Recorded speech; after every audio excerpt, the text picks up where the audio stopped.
Peace and greetings, everyone. Shabbat shalom, and new.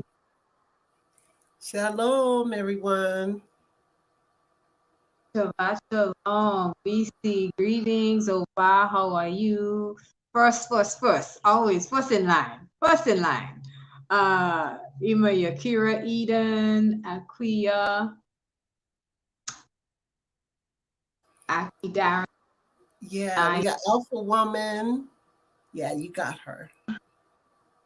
Daphne, greetings. Pastor Maniela, greetings. All right. So peace and welcome, everyone. We are live again. Um, and it's always a we're ending a cycle and a cycle of work and heading into a cycle of rest. So we give thanks for that ability to rest and repose, relax the brain, the mind, but more importantly, relax with our Anu family, right? Um, Savta, if you want to jump in and say anything, greetings, Margie, Marie, and Jason. Thank you for joining. Yes. Shalom, everyone. Hopefully, we're going to have an awesome bill this evening, talking about the heart of forgiveness. So I'm ready to jump in. But just before we do want to just take a moment and thank the Most High Yah, just for breath and for being able to come together. And we give thanks to our Chief Jetna, Chief Yuya, for making this possible. And I give thanks to each one of you as you come in this evening and we're able to grow and build together. So let's get with it.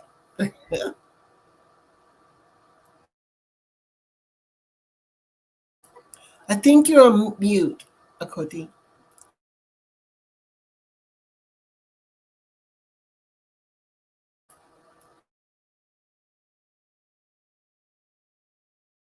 I think you're still on mute. I can't hear you.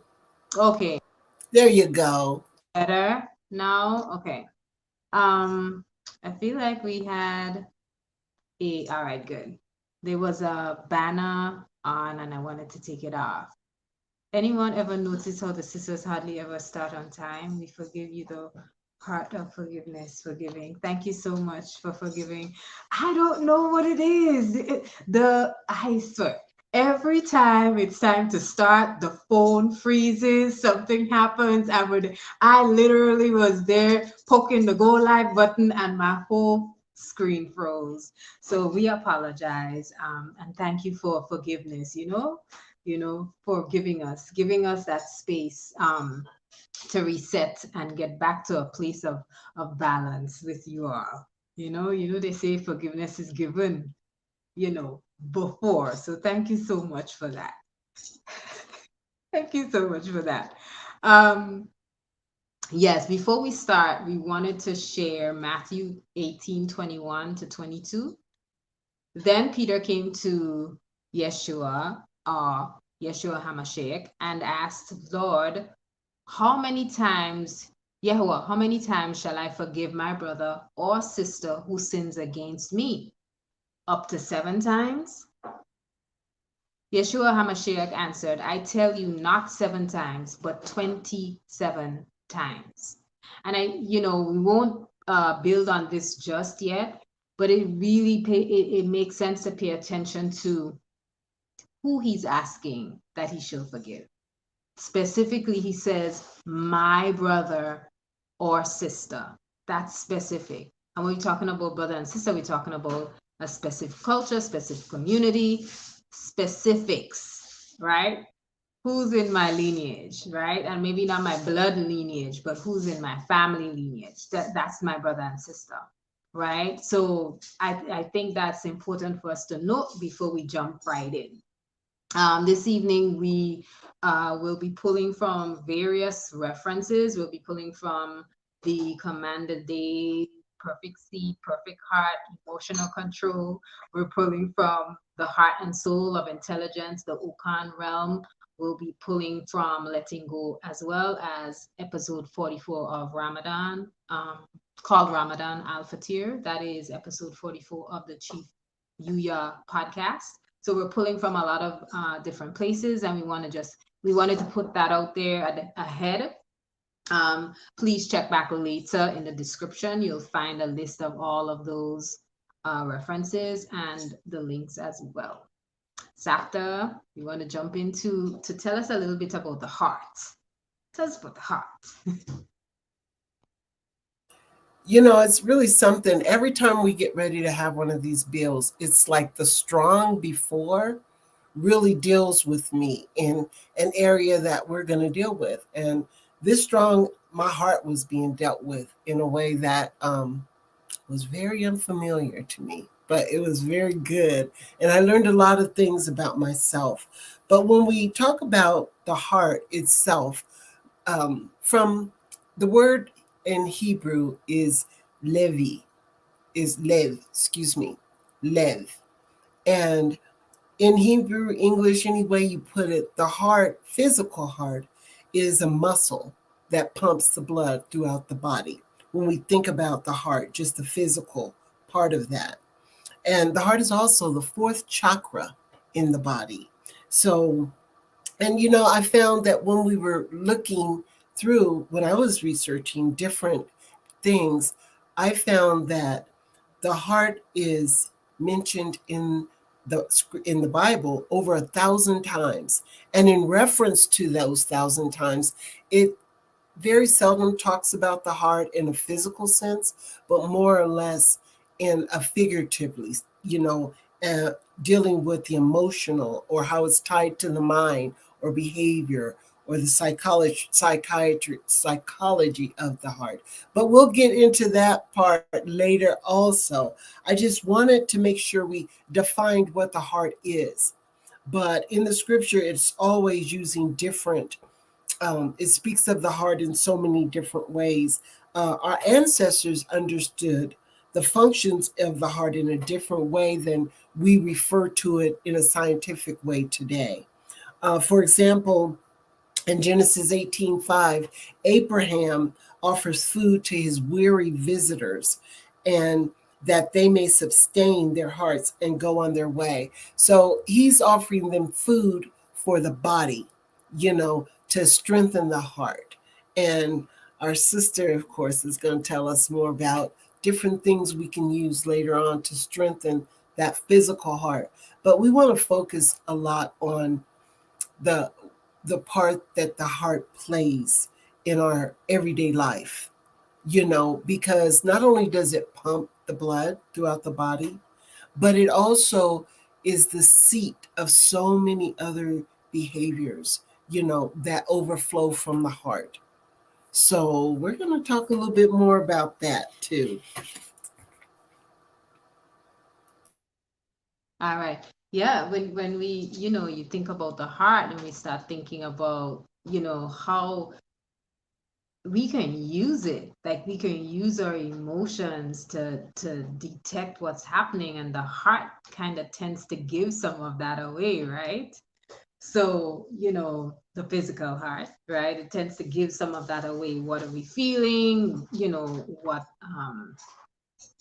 emotion we're going through rather, and most times you can detect that based on how fast or how slow the rhythm of the heart is. So there's this. It's interesting as well too, because it is at the center, right? It is also can be considered at the center.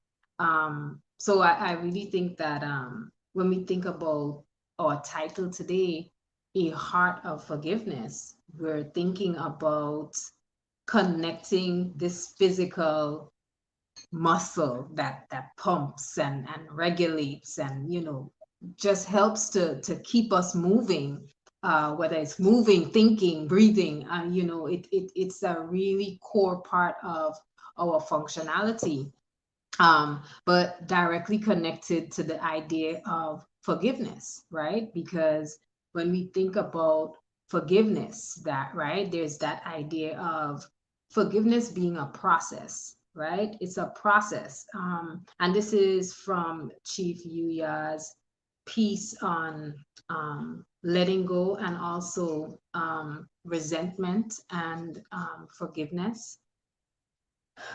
forgiveness is a process. It kind of brings us back to, it's almost like a reset. That's the word I'm looking for. It's a reset. It is a process that brings us back to a place where we once were, right? And so when we think of the Hebrew word for forgiveness, there are a couple, right? Because when we think about forgiveness, we think about repentance, right? We think about atonement, right? We think there's so many different faces to forgiveness or components, I would say, of forgiveness. And even many different words in Hebrew that represent forgiveness or the different components of forgiveness.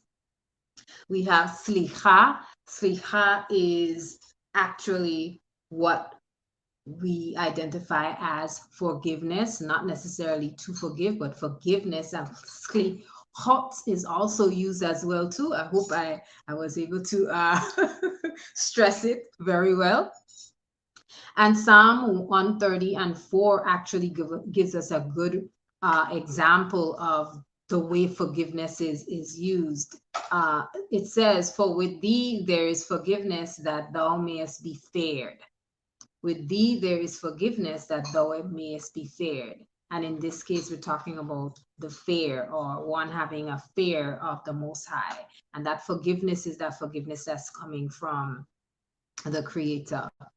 There's also kapara, which is atonement, right? So that's the other word that you will find in the Tanakh specifically. And I tried to use those references because I wanted to get an original sense of, thank you very much, an original sense of the word forgiveness as it was used before we begin to define concepts such as grace.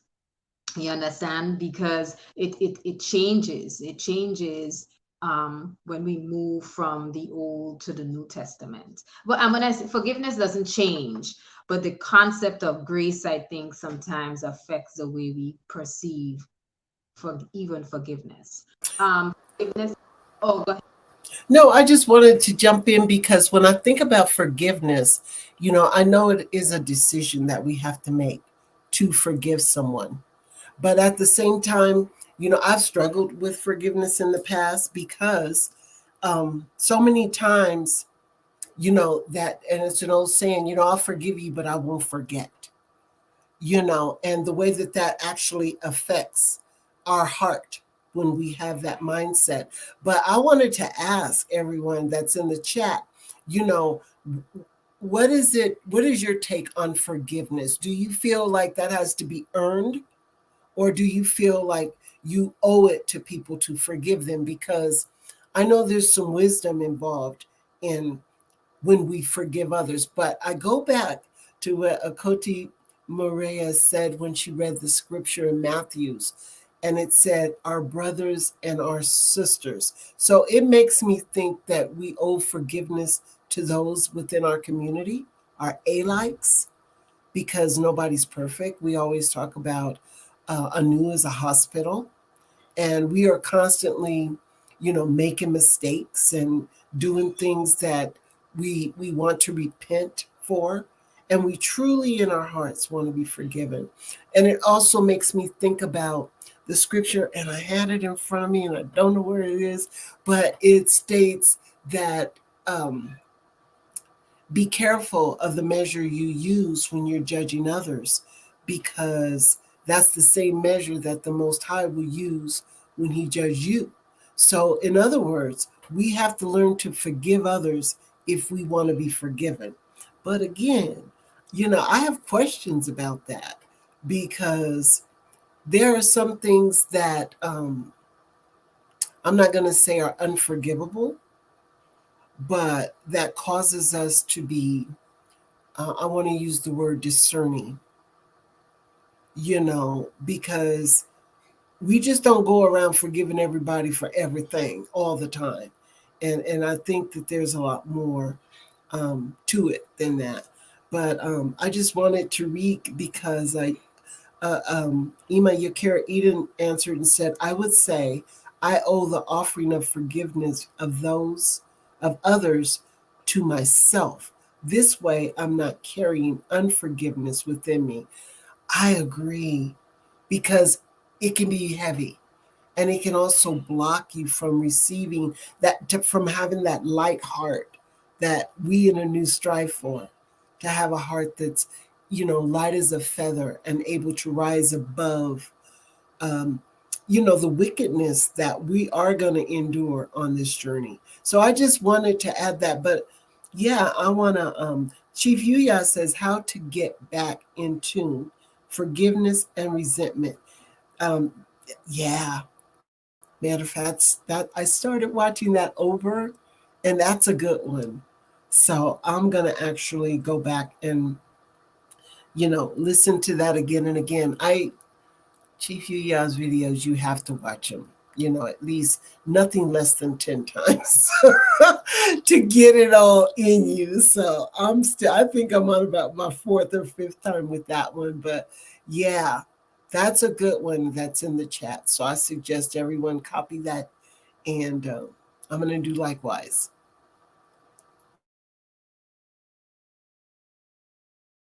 Oh, all right. I'll jump in. You know, the along with forgiveness, I mean, and we're covering this particular topic too because it's directly connected to health and right thinking, right? It's healing and right thinking, and it offers us an opportunity to, I think I said it before, reset, not just resetting the mind, but the body, because our bodies are direct, have a direct response or reaction to what's happening in the mind or in the head or with the thoughts, and Ramadan is a time for us to relinquish and release and let go of bitterness and things like that. Think about bitterness and how if we hold on to that, what that causes. And we'll talk more about that later on. I don't want to jump the gun, but I wanted to break down a little bit more the idea of this process of returning that we're talking about, right? Some say forgiveness is a pardoning of an offense. And I remember listening to Chief breakdown. I cannot break it down with the mastery, but he speaks of um, forgiveness as an earlier form of the word marriage, because it's like that idea of allowing something or giving beforehand, giving permission for that thing in terms of the consummation of the marriage, right? And that was helpful for me because it got me to understand the idea of complete, right? Or before. So when we break down forgive, we have for, and for is directly connected to something that's before, or complete, or to be complete in something, or to be complete within oneself, completion. Then give is the allowing of something, or um, not necessarily showing resistance to a thing. And I have a story for you all about my resistance to actually offer forgiveness and how the expectation of what I had to do increased every single time I found a wiggle room. I was like, no, boom, you're not going to get away with it. Do it. Do exactly what it is you have to do. So there is no resistance to expansion or growth on one's part, and for the other person who we're offering and extending forgiveness to as well. So, I thought that was important to add on before we move on, because now we have established defined terms and we understand what we mean when we're talking about forgiveness. And there's a reason why, right? That reason we're talking about it again is to make sure that we are using this time to open ourselves up and release and remove bitterness and remove grudges. That, like that's the objective of forgiveness. Imanaya says, I used to forgive if I got an apology, but learning more, I learned forgiveness was for me, not others. that part when you said it's for you. um, I've learned that when I do forgive, I do benefit the most from it because that's not something I end up carrying around. Unforgiveness is heavy. And I know earlier, Ima Yakir Eden, she says many times we hold on to so much unforgiveness that it makes us sick or hardens and weighs down our own heart. And that is so true. As I was reading last evening, I realized that when I think about forgiveness, it also has a lot to do with the condition that your heart is in. What you've allowed into your heart, and more than anything, I have to go there. I was going to share it later, but I was listening to Chief Yuya's Command the Day. I believe it was from September 22nd, and he talks about the perfect heart. And when I think about, my mind went blank just that quick. So I'm going to actually read what I was looking at. Because when he talks about our heart condition, and how if we're holding, like as you mentioned, when you're holding on to unforgiveness, there's a hardening of the heart that happens. And it interferes with everything else that you do when you harden your heart, you know and when I mention, because one of the old sayings I always used to hear is, yeah, you forgive but you don't forget. But the I guess what I'm trying to say is the art of forgiving is really letting go of the emotional attachment you have to a thing, so that when you think about it. I remember I had something traumatic happen in my life, and every time I talk about it, I start to cry because I hadn't let go and I hadn't forgiven the people that were involved. So every time the subject came up, I began to cry. And someone told me, they said, you really need to let that go and forgive. And I'm like, well, I did forgive. And they're like, no, because it still hurts. It still hurts. And if it still hurts, that residue is still holding you back from letting go and becoming stronger in how you deal with things that happen. Because on our journey, we're all going to have things that's going to happen that it's going to hurt, it's going to leave residue. But there is such power in letting go and being able to overcome. So I just wanted to add that, because as I was reading Ima Yakir Eden's, when you hold on, it's that stuff's heavy. It's ugly, and it begins to fester. And what comes becomes of it, it don't smell so great. So yeah. And you think about the other things that it causes in us. I know we said we will talk about that a little later on, but apparently, listen, we are fluid here, and we're gonna flow. So it's gonna flow. So it's flowing, right? It leaves. You talk about the residue, right? You talk about the residue. And I know someone always says, like, it has to, if it's going to heal, it has to hurt if it's going to heal, right? If it has to hurt in order for it to heal, and there's still hurt, then it means healing still needs to take place, right? If you can't speak to it without that emotional guttural reaction where it's like, oh, you can't, then there's still more there, right? And sometimes that's the it leads to, depending on the situation, right, it leads to resentment. You spoke about bitterness before, and resentment, and that bitterness and resentment comes out. It comes out in our character. It comes out in the way we engage with each other, and the intentions behind the things that we do. It comes out, you know. True, true story.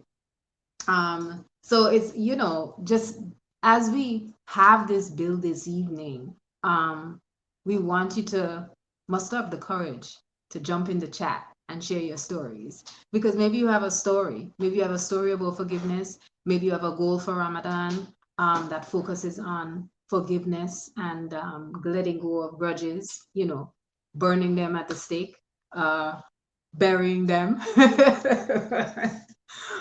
Burying them not within yourself, but burying them in the earth and allowing the earth to do what it needs to with it. That means you have let it go and you've walked away from it. Those that it's really powerful because you're not walking around with that bitterness, inside of you. Master Menelek says, from what I remember of the forgiveness segment, forgiveness is giving love ahead of time, giving before you get the apology you may be craving. Forgiveness to me is not something you earn or owe, right? It's not something you earn or owe. So which is interesting because it goes back to that point that Imanaya was making about what she learned. She said before she would wait for an apology, she would forgive if you see if if she got an apology. But she has learned more about forgiveness since then. Thank you, Master Menelek. On point. And for those of you, I know it's really early, but we're starting the campaign right now, very early. They say, all of the beautiful comments in the chat. Please try to see if you can hold on to one of them. And if you remember it after our build this evening, we won't build for too long. That way you won't forget. Place your comment in the comment section after the live video has ended. It does help to improve and increase the way we show up on the people's algorithm. So help us out a little bit, please. Ima Akuya says, when I think of forgiveness, it seems to be a place in which you look ahead or beyond an offense. I see it as seeing the beauty of restoring for the individual and yourself. Okay, okay. So it seems to be a place in which you look ahead or beyond an offense. So in other words, a process of returning, but there is it's a process. So you're starting in one place and then you're moving through those emotions. You're moving through that understanding of, like what is happening in the situation, and you're offering forgiveness. However, when we go back to Master Menelek's share, he speaks about giving before you get the apology and offering it, whether the person deserves it or not. So it's not about whether it's owed to you or owed to them. It has nothing to do with that. It is something that we offer before.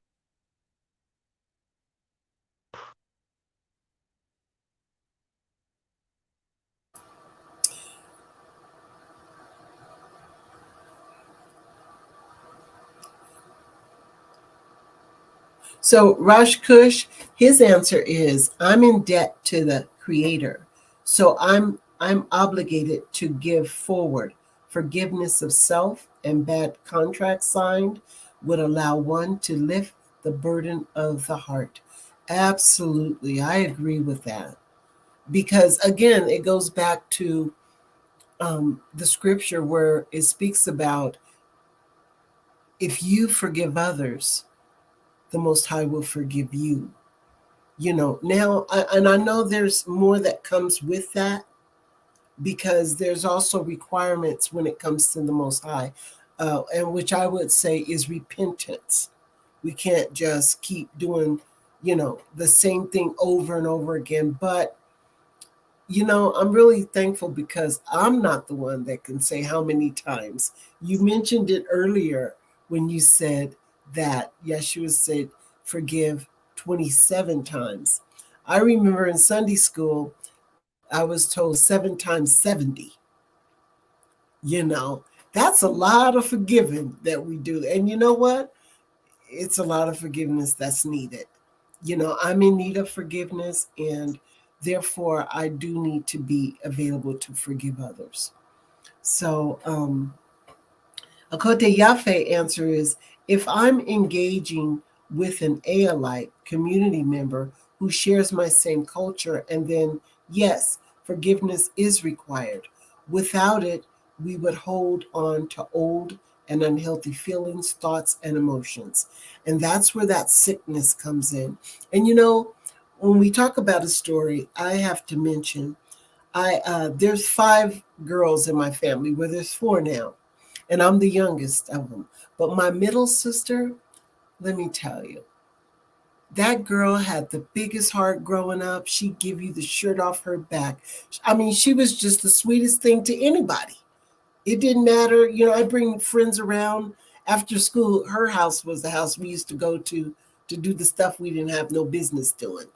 And she was always letting us come over. And, I mean, we were just learning to smoke cigarettes and stuff like that. It wasn't anything, you know, too bad. But anyway, we weren't even old enough to smoke cigarettes. And we would be able to go over and sit in her backyard. But not just with that, when it came to uh, feeding people who she didn't know. She just loved to cook, and she'd give the neighbor she didn't even know a plate of food. And if she seen somebody walking down the street and they smelt the grill going or something, she'd be like, "You want something to eat?" But my sister had the biggest heart, that more than anyone I ever knew. And I remember it came a time in her life that she became very angry and bitter, and someone hurt her deeply. And she just never went back to being that free hearted, lovable person, even to the point to where her unforgiveness began to deteriorate her health.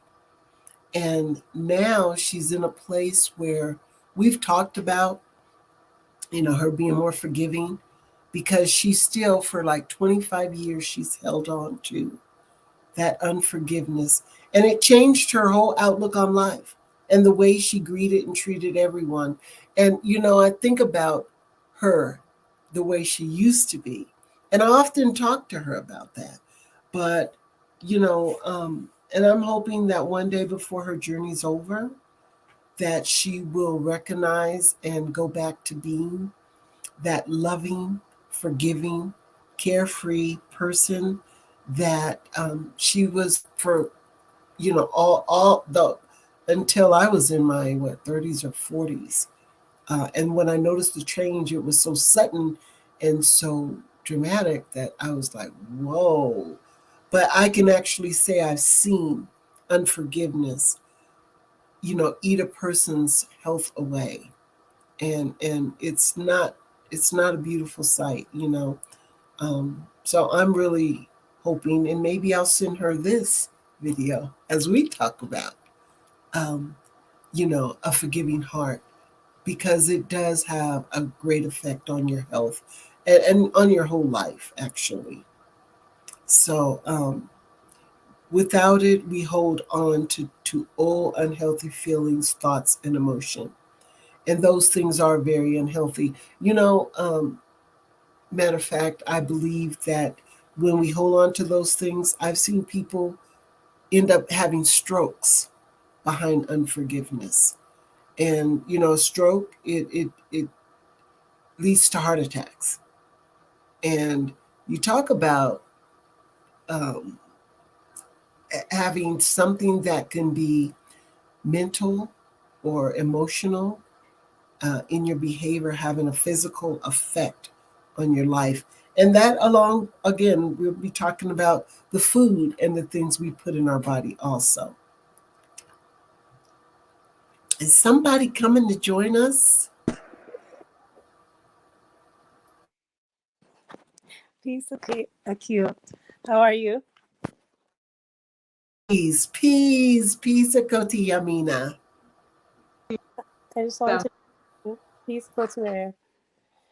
I just want to chime in what you were speaking about Savta Ahava because it reminded me of what it says in the Anu way that we have to be so wise about who we interact with, and especially as women, we intake so much, we absorb so much that it does end up affecting our health. Like our body is our temple, so we have to forgive, but I think the preventative action is be wise with who you interact with.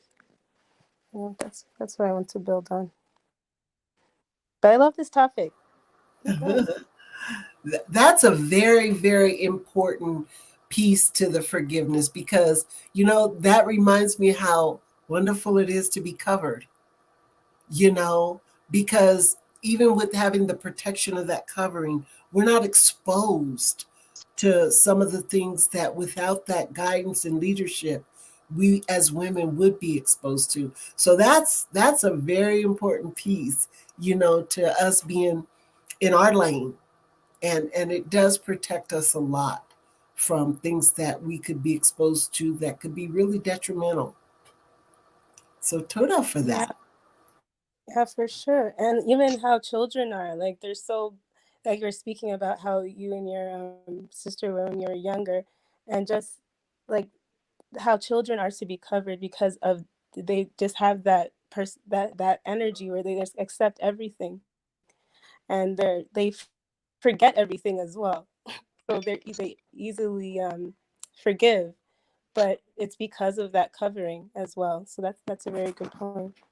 Peace, Koti Yafi. Peace, peace, Akoti Yafe. Akoti Amina, that point about young children, she says all the time, it is not that easy to make friends. He says that about children. They make friends so easily. It's like, boom, one go, one shot, friends. But it's beautiful to watch them because they're not holding on to that bitterness, and it is true, it is a part of their development because there is this idea of object permanence or object impermanence. So, if something is out of sight, out of mind kind of thing, right? But that there's a beauty in that because you allowed the opportunity to, release and relinquish it. In other words, it is the body's natural thing to do when you're that young. That's how I see it as. So that way you don't have to now use will to do so. When we're adults, now we have to use will to actively relinquish or release those um experiences that we remember and we hold on to, but they don't need all of that.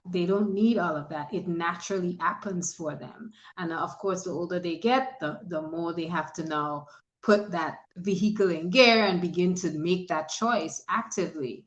But it does allow you to be very free in emotions. It does allow you to not be as guarded at times, and also not to misinterpret things, right? Not to misinterpret behaviors, actions, as well, because sometimes it's that resentment, that grudge you're holding on to. It's tainting the experience that you're having. It's tainting it. It's making the lens foggy. That's really important. And sometimes back to the point you were making about the company you keep, that foggy lens can be further fogged by the others in our environment because maybe gaslighting, all sorts of other things that helps to influence that negative perspective that we sometimes take on. And depending on what the culture of that person is, it may be a culture of over aggression. It may be a culture that actually, accepts that being in a violent mind state or violence is the best way to handle an issue, which there are times it is necessary. It's necessary. Um, but in those cases, it may not be, us as women doing that. It may not be that. Violence may not be what's necessary. But again, the environment or the people who we're surrounded by can influence that. And I wanted to speak to the environment in terms of music we listen to, because we talk about the people we surround ourselves with. Well, what about the people's word sound and sonic libation that we surround ourselves with? Are we listening to songs that sing about humility and grace? Are we singing about, songs that give honor to the Sabbath and, talking about chilling on the Sabbath, or, you know, revving it up and, turning out and, crazy things like that? Music influences us. It influences the things that we do, the way we think. And that's a part of that environment kind of shaping our perspective and our perception of an experience. Food, I don't even want to talk about food. Let's not talk about food.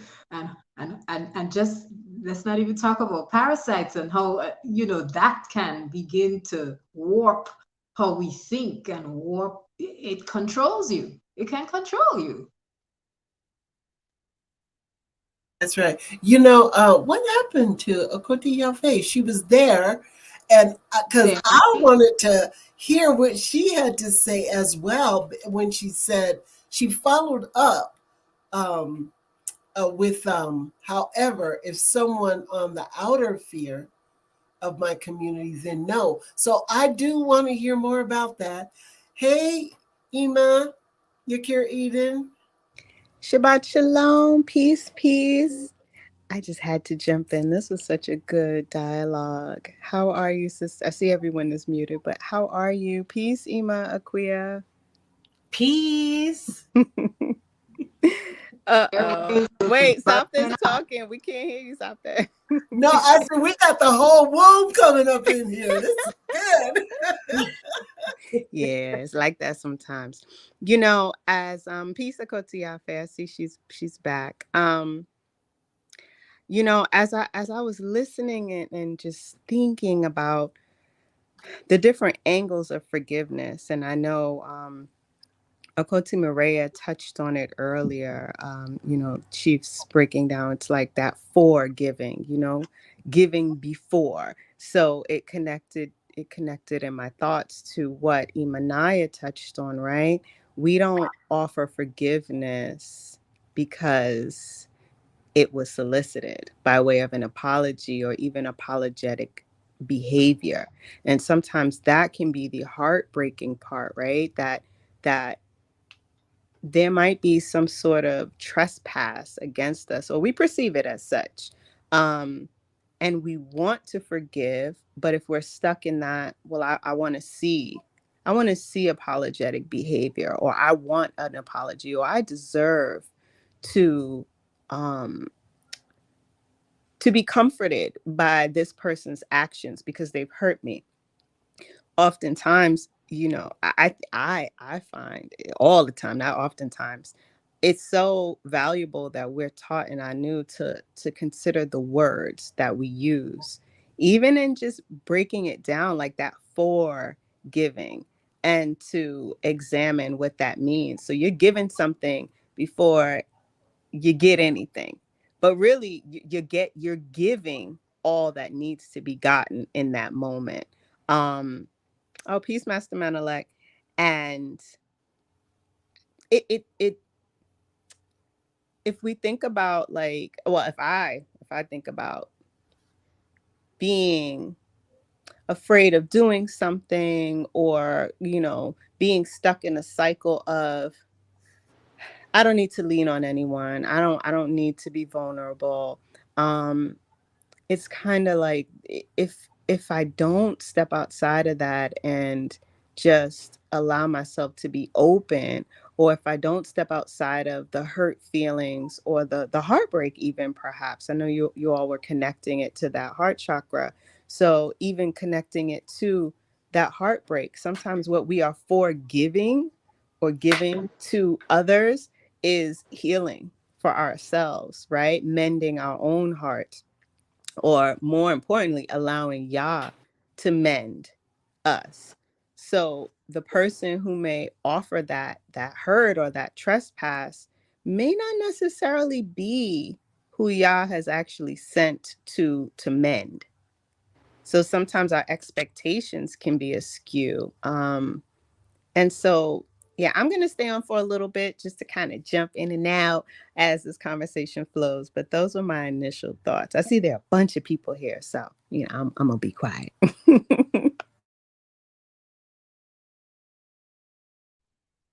All right, let's flow. Let's flow. Jump on in.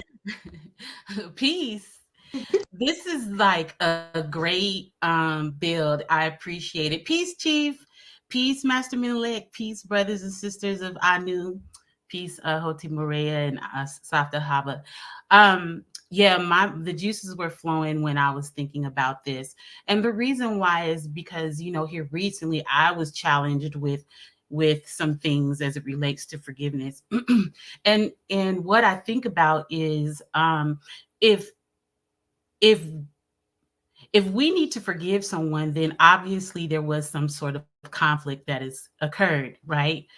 Um, so within I knew, we can't move like that. If we have a conflict, we can't move like that, or hold a disdain or a resentment, and that can happen, when you are moving in unforgiveness.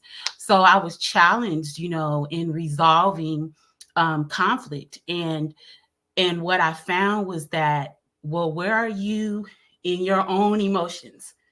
Right? Where are you in your own emotions? Because we as I mean women are called to be emotionally mature, well, free in that as well. So what ended up happening with me was, as it relates to the comment that I made, the statement I made in the comment was, I had to look ahead. Like, I, I had to see the other side of, I had to see resolute, right? That was what I was picturing. I was picturing resolve, because I still had to move forward with my brother or my sister. So that is what helped me. So when entering a discussion, all I could see was forgive. I had reached forgiveness. I had reached that place, and I didn't just see it for myself. I saw it for the individual. I don't know what it was that I saw, but um, in my mind, I just said, well, if you were mated, how would that work? It would be a benefit to the both of you to, to be forgiving, so that, you wouldn't hold on to any grudge or disdain, because then I would begin to operate totally, out of outside of my nature. So, um, and yeah, to be on the other side of it is refreshing. I also discovered when I'm moving in a, again, with forgiveness, if you are at a place where you need to forgive, again, there's conflict within yourself, right? And so I saw that I couldn't even function well, right? I had difficulty concentrating. I had difficult, in fact, I kind of like, well, I go into my little corner and I was like, no, I cannot do this, and so I really had to, like, okay, I actually let me tell you what I went to. I went to conflict resolution. I was looking in dysfunctional families book. I was looking in so many things to get the food that I needed to get me there, because I really did not want to stay in that. So, again, I look at it as it's not just for yourself. It's for the next person as well.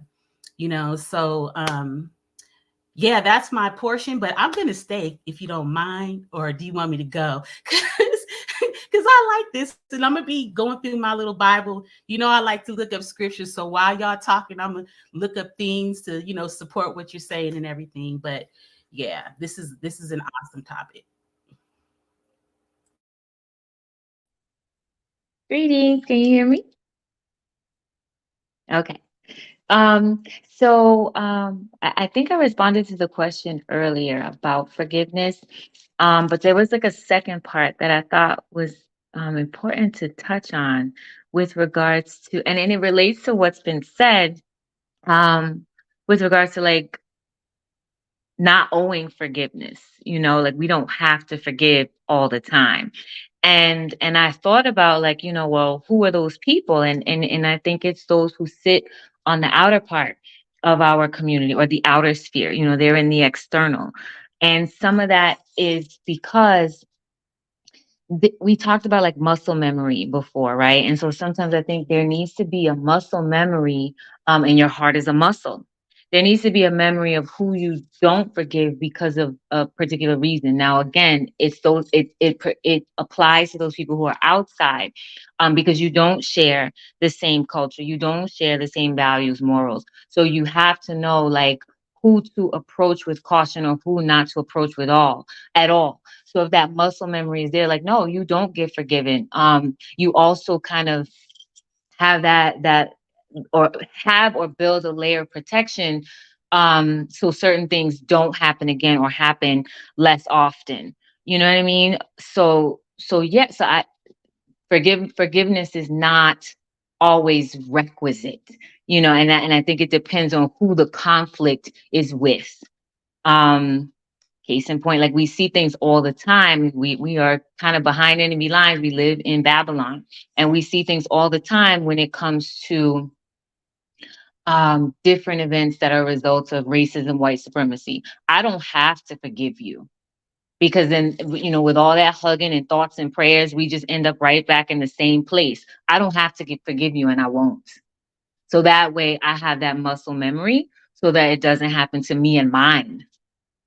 So that's all. I'll stay, but that's all I wanted to add for now. I want to jump in on that note because you said exactly what I was trying to verbalize earlier when I thought it's deeper than that. And where does the discernment come in at? And you're so right when it comes to that muscle memory, because you don't want to set yourself up. And something that's been reminding me lately is when people tell you who they are, believe them, and act accordingly. Don't just put yourself out there like, oh, I'm gonna forgive every and anybody. No. And I was struggling when I said I'm struggling with it. That's what I was talking about, because I know that there are some people and in some things that you're not obligated to forgive, but at the same time, they're not in a place with you where they're gonna create you to be heavy or to walk around carrying something that you shouldn't. Um, it's where that I don't care thing comes in, I believe, because there's some things that we have to not care enough about that is going to affect how we move. Mm-hmm. Mm-hmm. So thank you for that, because you broke that down exactly with what I was struggling with. Now, how do I say this, or how am I really feeling about that? And you spoke it. So don't know for that. And I don't know. It's not even that I don't care. I do care. I care enough to remember what that means and what those thoughts and feelings are, so that I can move accordingly. So then, in those instances, it's not something that's weighing me down. I know what it is. We use the I don't know, maybe, and I could be wrong, but maybe this is a bad analogy. But we use the analogy of the beast in the forest. Somebody help me. The forest, the demon in the forest. And it's like, he is Forest what he is. Thank you. He is, or it is what it is. And so that's how sometimes we have to move around. This is what this is going to be. So I'm not going to attach any feelings to it, so that I have like unnecessary baggage of emotions that kind of weigh me down. This goes right back to the Satan as the adversary, right? And understanding what that rule and function is. Are you all seeing the screen glitching at all? Can you let us know? Somebody unmute or in the chat, just let me know if you're. No, I think Emi Akira Eden dropped out. So that's what it was. So it just shifted the boxes. Okay, I was seeing boxes glitching, so I wanted to make sure Oh, we're all not, looking like we're on Mario Kart 3 or something. But okay, I think she's back. I know Master Manuelek, you're in the space. Imanaya, you jumped on as well too, so jump on in. Peace. I'll jump back in. Yeah, I hit something. I can't even say it kicked me out. I kicked myself out somehow. I don't know what I got excited with the buttons. Um, I I really like the flip side of the coin that Akoti Yafe and Savta Ahava touched on. And I'm grateful that we delved in even a little bit deeper to kind of make it clear to anyone listening that in that choice, right? The choice to not forgive comes with what I would say is being detached, right? Even that I don't care is being detached. So I see you. I recognize the danger that you bring or that you would like to bring, and so no, my choice to stand firm and to remain detached keeps you over there. It keeps you over there. And that is important. That is an important component to consider. But for those listening, well, not but, and for those listening, that's not a blanket cosign on keep your heart heavy, be angry and vengeful, and say, well, the sisters and brothers of Anu say walk with an unforgiving heart. You're retaining and taking a particular position for the safety of family and community. And that is very relevant. I wanted to pivot a little bit, or offer a potential pivot. I'm sorry. Go ahead, Akoti Moreyah. Did you want to say something? Oh. Because as I was listening to Savta Ahava, I thought about forgiving ourselves, and maybe this is already a part of something you all were going to delve into, and we just caved in and did like a whole takeover. But that idea of self-forgiveness, sometimes we may perceive like that there is a desire to forgive someone else, or to want to hear their apology, because I may think I created this. I created this situation. And so even if they're not acting in a fashion that is forgivable, I'm going to forgive them. But your heart still remains heavy because who you have yet to forgive is yourself. Right. And so I'm just, and I hope like that thread makes like that it's connecting. Because yes, we can forgive that other person, but if we're doing so out of our own guilt, then I would say like consider yourself as well.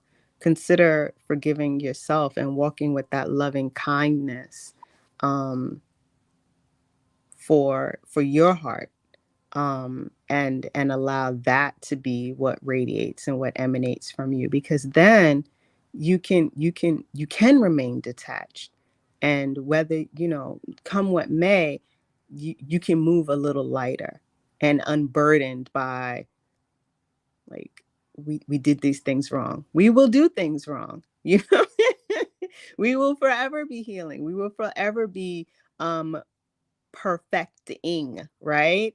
And climbing, like there's an active doing that is our charge here. And so if we accept that, then we can look at ourselves and say, okay, all right, I done slipped up, I done messed up today, yesterday, and perhaps tomorrow. But walk with a levity and a gratitude, of forgiveness. Peace. Can I be heard? Yes. Okay. It'll be quicker than that, Imanaya. Um, definitely some good points being brought up. And it's so cool to see everyone on the screen at the same time, and giving everyone a chance to see like the different angles that all of us approach a single concept or idea from. I think it's really cool. Um, what came to mind for me with the discussion that's been going on is the idea of atonement. And the idea that, because we were talking about forgiveness either being owed or being earned, and I think sometimes when there is a slight or there is there's a mistake or there's a trespass, if we're not careful, there can be sort of like a power struggle, or we can go straight to a power dynamic where it's like, okay, you did me wrong and I can see that you're sorry for it, but I'm going to make you suffer for as long as I feel like you need to suffer. And then I'm going to forgive you. Then I'm going to give you this thing that you're asking for. Or on the flip side, I did this thing that was wrong to you. I said I was sorry. Just let it go, and move on. I said I was sorry, So just the idea of thinking that there are conditions to be met for automatic forgiveness, sometimes it can come with a sense of entitlement. Like, I did this thing to this person and I know it was wrong. I said I was sorry, but she just won't let it go. And is the idea of thinking that someone owes you forgiveness, or someone even owes you an apology. The idea of this power dynamic between the two, and not approaching it objectively, saying, okay, this thing happened. This is how I choose to respond. However that response may be. And even if you're looking at how the Most High dealt with the children of Israel, he told you this is a violation and this is what's going to happen to you because of the violation. And depending on the nature of your violation, I'm going to tell you what's going to happen. And you have certain concepts like the Day of Atonement, where nobody can work and everyone gathers to atone. But to atone means to be at one, right? So if there's the idea of there's a slight or there's a separation, and in order to be at one, there may be certain conditions, or you may need to work through it. And what you're working for, or what you're working towards, is oneness. So even when Sister Yafe is commenting about, well, if you're not a part of my group, then I don't necessarily need to be at one with you. That comes into play in my mind as well. As well as Matthew 30? No, Matthew 5. The verses 29 and 30. But verse 30 says, if your right hand offends you, cut it off. So there's also a part, there's also a time when it's appropriate to cut off. But I don't know, Chief has said oftentimes we like to make blanket statements and have like a one size fits all to certain concepts when there's much more nuance, or it could be much more situational. There are some situations where you could sin and be forgiven. There's others where that very person shall be cut off from his people. Like that's what you get, and it doesn't have to be any idea of malice behind it. It's just you can't be here because this is how you're moving. Even in the concept of the season that we're in, we're going through this Ramadan season, and it's often stated that Ramadan gives you the opportunity to reconcile with your brothers and sisters, right? If there's a slight or there's a disagreement, you have an opportunity to extend the bridge between the two of you so that you could be at one with each other again, to atone with one another. So that was the angle that I was coming at this with. And I am not going to stay because it's a little warmy in here. So I'm gonna mosey on out, but I'll be in the chat. All right. So give thanks, sisters. Give thanks for the topic of the bill and for everyone contributing. All right. So I'm gonna try to leave without ending the live. I'm sort of like what Aki Jason had said in the chat, where he's like, sometimes he makes mistakes and he would not forgive himself. I would never forgive myself for accidentally ending Sister Yafe's live when I jumped in that one time during December. Oh, we were fine. We alive. Did we Ended the die? whole We alive. life. It's okay. Right. We were like, what happened? How did How it happened. But that's another aspect of forgiveness too, right? How often do you compartmentalize and disjoint yourself and say, this part of me did this thing to this other part of me, so I'm not gonna move as one. I'm gonna separate this thing over here, and then I'm gonna pretend like it never happened. You know. Power went out. Okay, I'm gonna separate myself from this one part of me and act like it never happened. When you need to embrace your failures, and you need to be able to forgive yourself too, and even the dynamic that you have with others, you call your brothers and your sisters, it lets you know how you would look at yourself. So if you have that power dynamic of, I'm going to punish this person because they made a mistake, but what do you do to yourself? And vice versa. If you punish yourself for making a mistake, then how are you going to treat everyone else? So that's the last thing, and I'm going to try to leave quietly. Thank you, Pastor Betty. I wanted us to jump and engage the chat a little bit and just kind of come back. I know Ima and I are in the space, and you probably want to share. Jason says, driveway of someone else's home, I put the car in drive instead of reverse. Story, y'all.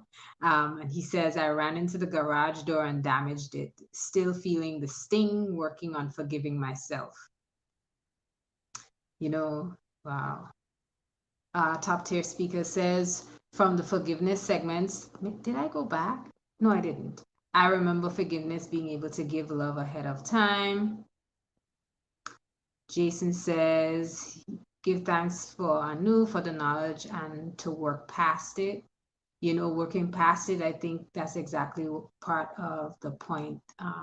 One of the points Master Menelek is making is that forgiving self, because we spiral. I said I would be reading the chat, so let me not get off, but we spiral when we don't acknowledge, I did something wrong, and forgive ourselves. We spiral into this kind of constant nitpicking at ourselves and feeling bad, and then we end up in the gutter, and we end up in a very low place, very, very low place. Every time we see, sometimes you don't want to see yourself, you don't even want to engage with people, because you just feel so, you feel like you can't do anything right, and you never ever get to the point where you could see yourself grow and see yourself accomplish, because even the great and grand accomplishments that you do make, you won't even acknowledge them.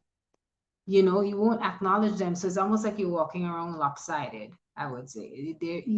You're lopsided, because there isn't that acknowledging of, yes, this was a mistake. And sometimes I think if we're not acknowledging that we made a mistake or we did something wrong, and we have not forgiven ourselves, then we don't get to that place of giving ourselves the opportunity to grow. That's one of the concepts I think was very profound, is that there's no resistance to expansion and growth when we offer that forgiveness. But if we don't, then you're constantly on lockdown, right? There's no releasing of that resentment, or the bitterness is always there, always there. Margie Marie says, says that hurt can change you, sometimes to the point where you don't even recognize yourself. And this was an older comment. Master Menelek says, these times are the worst for me as well.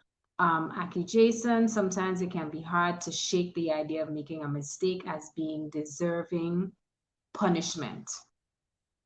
And I'll just read one more, and then we could shift back, because I know everybody's kind of waiting to hit the unmute button, right? MGC Randy says, we don't have to give the same thing to the same person by using discernment. However, as we discover gifts from Yah, we may find we have more to give, and there are many others that could use or share. Margie Marie says, I watched my father grow into dementia and PTSD behind years of not being able to forgive and let go. And I'll stop at that one. Thank you, Margie Marie, for sharing that. Thank you, Jason, for sharing your story as well.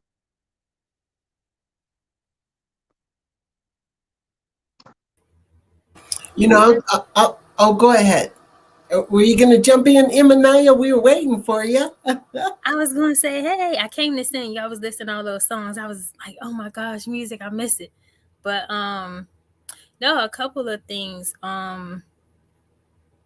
Yeah, initially, I saw in the chat where Jason spoke about forgiving self, and Ima Yakira Eaton touched on it as well. And I was like, yeah, that is a little bit harder. But um, it's like what was I listening to? I don't know. It'll come to me. Of course, it was a Chief Yacht video or podcast, but he was speaking about the ing. When you put the ing on it, it makes it like right now. So it's like if I forgive myself or I'm forgiving myself. So like the process begins now, and like you said, it's a continual process. Because later on something else will trip me up, and I'll have to forgive myself again for something. So just to continually, I guess, try to affirm and be actively doing it. But I was like, yeah, it is easier to forgive others than it is for me to forgive myself. Because, okay, disconnect, sure, no problem. I don't know you no more. I'm done with you. Like something to that effect, to just sever that connection, especially if they're not in your community and they're not your alike, but being in a community. That difference is the reality. Like I know I'm gonna mess up again. You my brother, you my sister, you gonna mess up again. So we gotta continually forgive one another and forgive ourselves, and just keep on striving to be better. But yeah, the music is what got me. I was like, oh my gosh, they naming all the songs. But I was actually sitting on the back, waiting to be let in until I realized I didn't hit the button to enter the studio. So I'm a mute out. You did hit the button. That's Someone funny. hit the button for you. Um, I just wanted to jump in and quickly share, the Torah in so Leviticus 19:18 actually says it forbids us to have revenge or to bear a grudge. Forbids. Do not hate your brother in your heart. Do not hate your brother in your heart. And so you think about that in your heart. That's why our title is a heart of forgiveness, because we could speak words but they mean nothing. It's almost like falling on deaf ears. They will mean nothing if the words just we're speaking, or the words of forgiveness we speak, don't reside in our heart, or they're not coming from that place of intelligence, right? If it's not coming from the soul, then it means nothing. It's only, I think I have maybe an elder, a grandparent would say, you put a plaster on a sore, or a band-aid on a sore, right? It doesn't fit, right? It doesn't work. And what will continue to happen is that sore will continue to fester and get worse, so using words, and as opposed to actually the action or the act of forgiveness, is very different. And I think this is what Leviticus is speaking to. And I'll jump in real quick because I think about mind, heart, words is coming to my mind, because I think about how the mind is connected to the heart. And in our mind is where our thoughts are. And those thoughts create spirits, and when we create certain spirits, like I was listening about the self-forgiveness, that's been one of my hardest too. And when you don't forgive yourself, it you create all kind of spirits that are not healthy for you. And mainly one of them is guilt. And guilt is a big one that will cause you to make the wrong decision every time. Every time. And this is where, as a woman, I'm so thankful again for my covering, because that is something that you definitely, when you find yourself feeling guilt, and it all stems back to you not forgiving yourself for making mistakes, for being imperfect. It makes me think of my ego. as well, because that guilt is also associated with the fact that, you made a mistake. Well, yeah, and to think that we are above making mistakes, is one of the ways I was able to start letting go. Like, well, of course you're going to make mistakes. Who's guiding you? What community are you connected to? Well, where are you getting your light from? Who are you accountable to? You know, and it just makes me think of how we don't walk this journey alone when we're in a community. And I loved when Ima Akuya was talking about going to the Anu Way. And there's so much there for us, not just the Anu Way, but Chief's 101,000 videos. It's always something there to bring us home, to reference where we're at, to speak to us, you know. And for me, that's been my saving grace, because I've been allowed to get out of my own head and to be able to receive instruction and direction. And just like when Chief was saying, I'm not, excuse me, Jason made the statement, I'm thankful for for this information, because these are tools that, you know, they don't just fall out of the sky and hit you in the head. You have to be at the right place at the right time. And with the new, it's always the right place and the right time, because there's so much out there. And I loved when Ema was saying that when she was going through, she was able to start going to the places where she got her direction and her guidance, and even having that covering as well as the tools. So I just thought about that, because um, we do make mistakes, and we do need to forgive ourselves. And when you learn to forgive yourself, like some people say, well, it's easier for me to forgive other people. And that's been something I've experienced as well.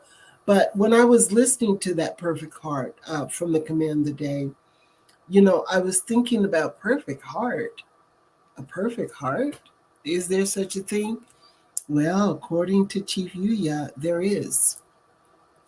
And for so many times, I don't know how many times I've heard it, and he even states it in the video. People says there's nothing perfect in this lifetime, but he also refers us to the 42 declarations of Ma'at, which leads us in which we can learn. Again, there's those tools that we get. But he says that the one thing that can be perfect in this lifetime is your heart.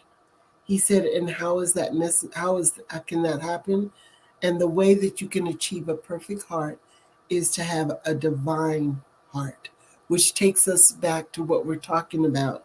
A divine heart is one which is willing to do what is right. So if we know forgiving is the right thing to do,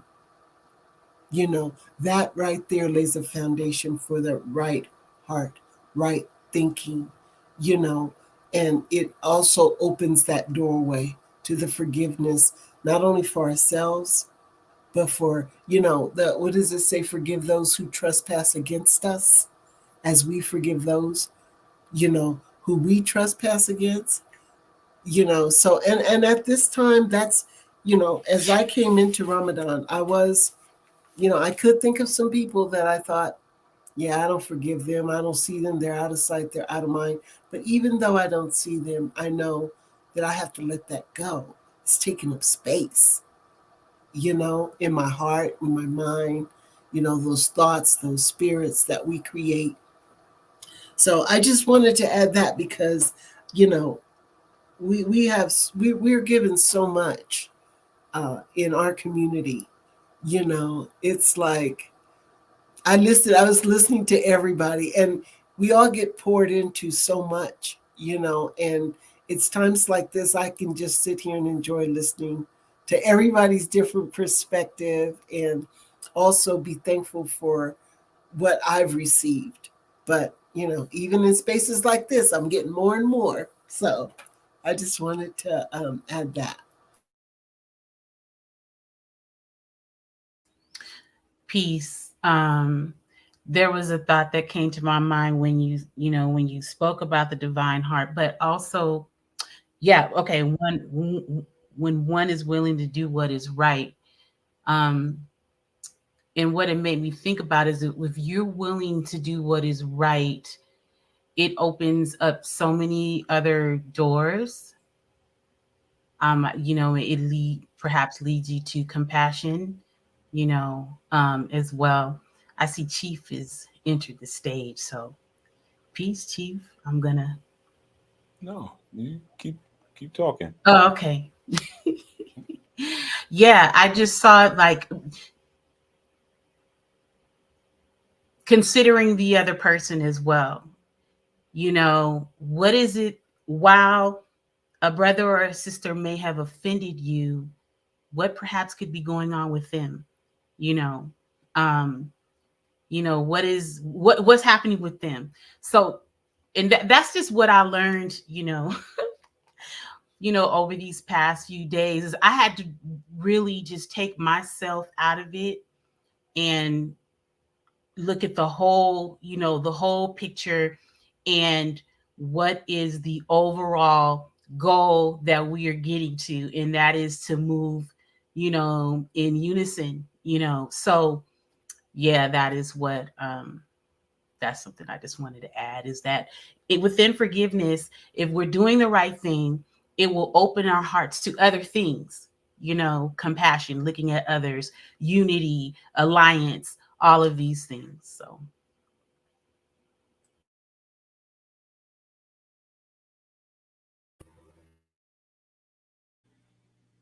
I'm done. Oh, I wasn't going. Okay, that was waiting for me. Yeah, peace, everyone. Peace, sisters. Yeah, it's so good to hear you, and you know, what everyone is contributing is so on point, and when you put it all together, it gives you all the right stuff. You know, and that's part of the beauty of community. It's all these diverse thoughts. And forgiveness is that. Forgiveness is like so critical, but it's still at the same time, it's not something that one should feel obligated to. And sometimes that's the thing. When you do forgiveness, you really need to do it out of your heart. And not because, oh, well, I gotta forgive, because if I don't forgive, my Father in heaven is not going to forgive me. So let me go on and just go on, forgive. Come on, bring it in, give me a hug.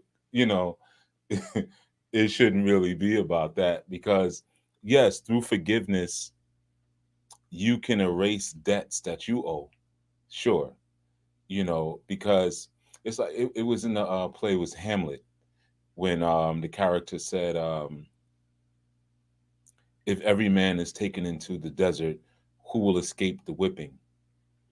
And what he was saying in that particular play was that, like, even if you take a person and put them all by themselves into the desert, like, everyone has done something wrong, even by themselves. There's no one who's innocent. So when we offer ourselves the opportunity to forgive others, what we're doing is that we're releasing some of that debt that we owe. you know, because I need to be forgiven later. I don't know. I did this, I did that, I did that, I did that stuff way back when. So if I forgive this person now, that takes one of my points off, you know. And so that's really, what those scriptures are breaking down. And in that sense, it can seem very transactional, because it kind of seems like, well, this is a way to buy myself, out of hell, if you will. But I'd say, one of the important things also with forgiveness is just that understanding that there's an inner world and there's an outer world. There's a seen and there's an unseen. Um, and yeah, if you read biblical scripture, they call that seen the flesh. They talk about flesh is weak and this and that. They're talking about the five senses. But then there's an eye, and the eye exists outside of those five senses. And the more you come to understand that, the more distant you'll go from the flesh. because the flesh is where you feel that guilt, and sometimes you feel like if somebody does something to me and I forgive them, then I'm going to transfer that guilt onto me now. Now I got to take that, you know, and it becomes like hot potato. No, no, no. I don't want to forget. I don't want to. That's your thing. You got to deal with your God with that. That ain't got nothing to do with me, you know. And the truth is, it has everything in the world to do with you, or you wouldn't be aware of it.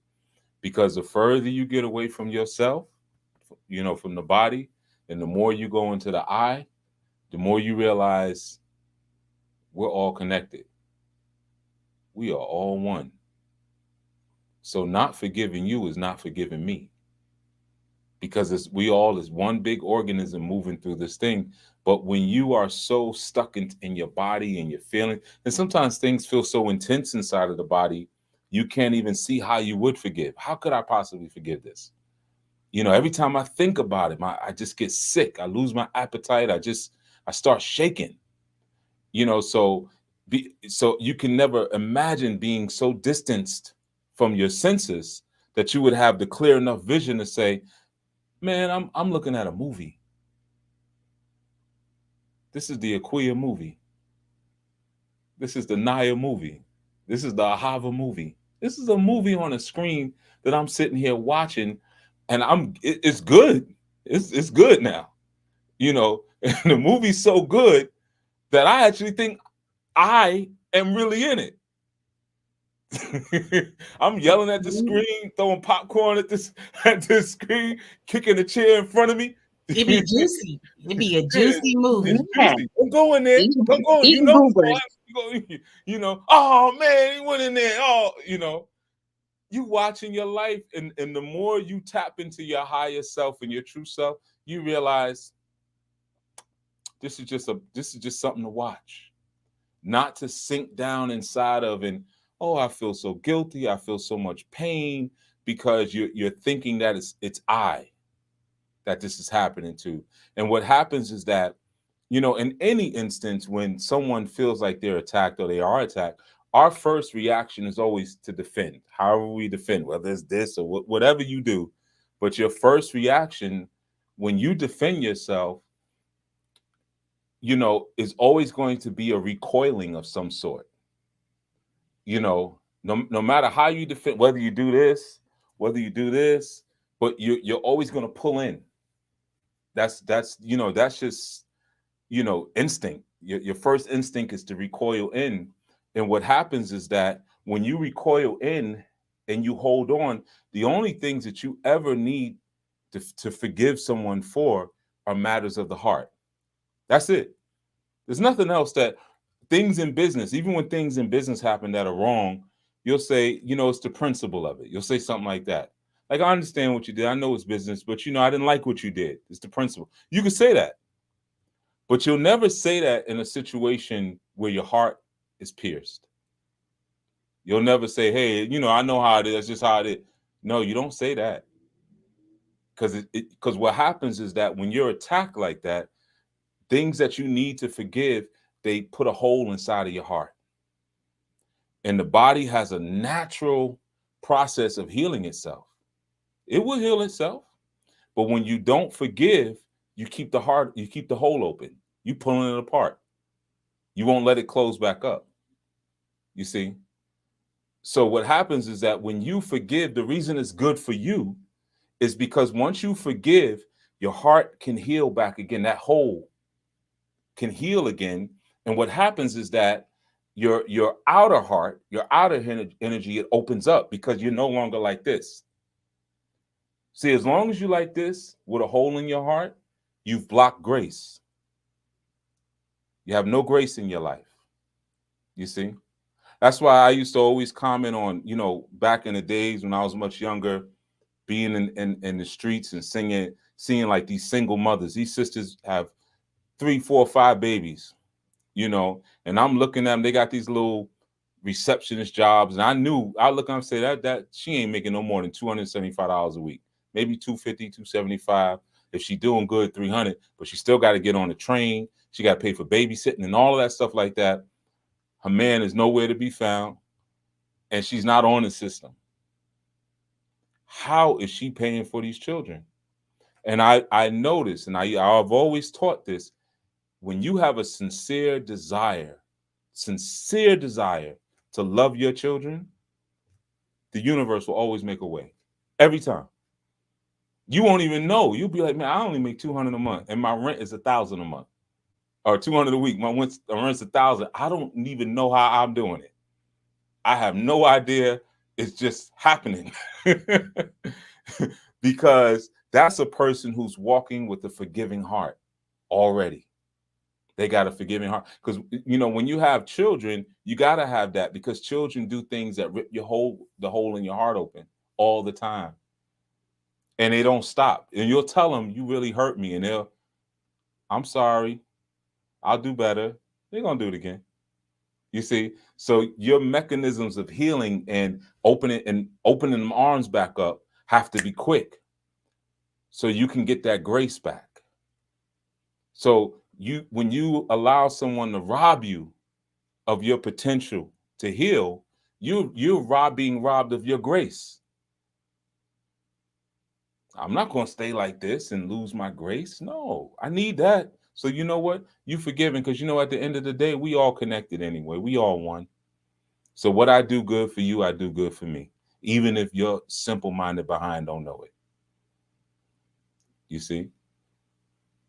I must have been simple-minded so many times up in this space. You got to be renewed. When you become renewed, your mind becomes more complex. And that's why the world can't understand you. Because something will happen, you'd be like, oh, you'd be driving, somebody be driving crazy behind you, honking their horn. You just pull over onto the shoulder. Don't go past. Man, if that was me, man, I would slam on my brakes. I'd make them run in the back of my car. Yeah, I see something bigger. Or you sit in the parking space longer. Right. Yeah, exactly. Yeah, I know they want to come in. I know they're sitting there upset. Nope. I'm going to drink my whole Frosty. That's so many times. I'm on the phone now. Right. So bad. Instead of just, I'm going to pull up into the fire lane. Because there's bigger things going on than this. Mm-hmm. And I want to see the rest of this movie. I'm not going to keep the pause button. Unforgiveness is the pause button.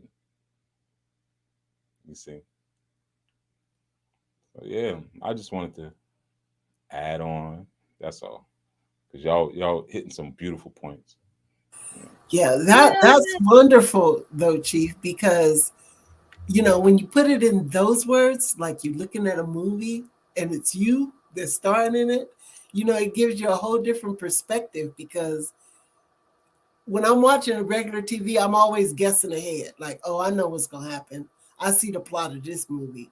But with my own, I can't really go there like that, because I don't know what's around the corner.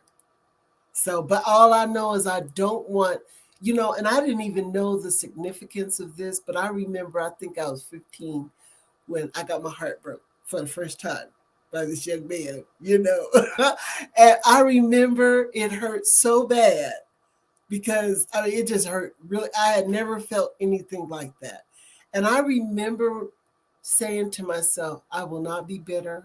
I will not miss out on an opportunity in the future to care about somebody. And I didn't even understand what the depth of that at the time, but I remember it now, because I've always told myself, I'm never going to leave myself unable to love or care or be willing to do for somebody else, no matter. So what? Got misused. All right. Well, at least you had it to be used, But yeah, so it really gives me a different perspective to think of this as a movie, because now I'm excited, and if I have pushed the pause button, I'm taking it off pause. That's right. And you can write the script too. Yeah. And you know what? And I think, like, even remembering that if we are all one, our movie that we're watching is going to coincide with another's movie. So sometimes we're not going to be the main character, and we have to be a supporting role. and Right. watch it from that perspective as well. Right. The truth is, there is no main character. Mm.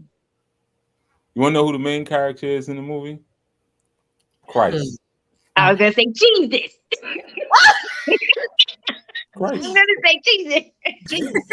Because who you think the I is? When you're separating from your flesh and you're ascending your consciousness, and who do you think is ascending? Right? Because something's looking at your when you're feeling a certain way and you're aware of your feelings and you're conscious of it. Man, I feel guilt. I feel this.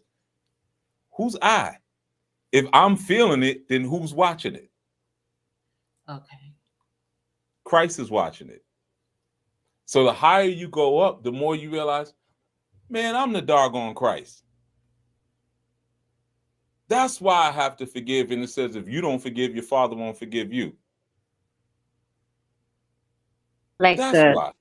like a forgive them for they know not what they do. Forgive them for they know not what they do.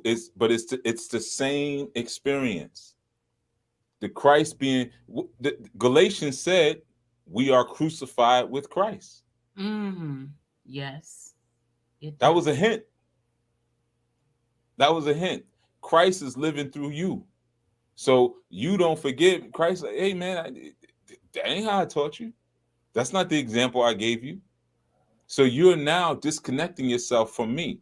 But the more you separate, see, a lot of times we need to replace our anger and our guilt with pity. Pity? Pity. Somebody does That's something to you, not man. wrong. What's that, Naya? I said that's not wrong. To think of it as pity. Like feeling What I sorry. just said, do I say anything wrong? No, no, Mm-mm. Just no, mute no, out, mute right. out. Everything I say is right. It is. It sure is You know cheesy. what I'm saying? It is. Come Yes, with sir. it. That's right. So Look like, out now. like, If we want to jump back, kiss myself. You know what I'm saying? I know yeah, what I'm talking about. you do. So this is what I'm saying. So pity is like, wow, what you just did that? Uh, Do you know how you messing up your path? You ain't messing me up because I forgive you. You know, I know the value. You ain't gonna make me lose my forgive. I need that because that's my grace. That's my Christ. I gotta become Christ because I'm told I gotta renew my mind. right. So I'm not losing that. But you just did that ugly thing. Now you got more karma to pay back. You racking up a bigger bill. And you don't realize the bigger your bill is, the more I forgive you, the smaller mine is. So yeah, I feel pity.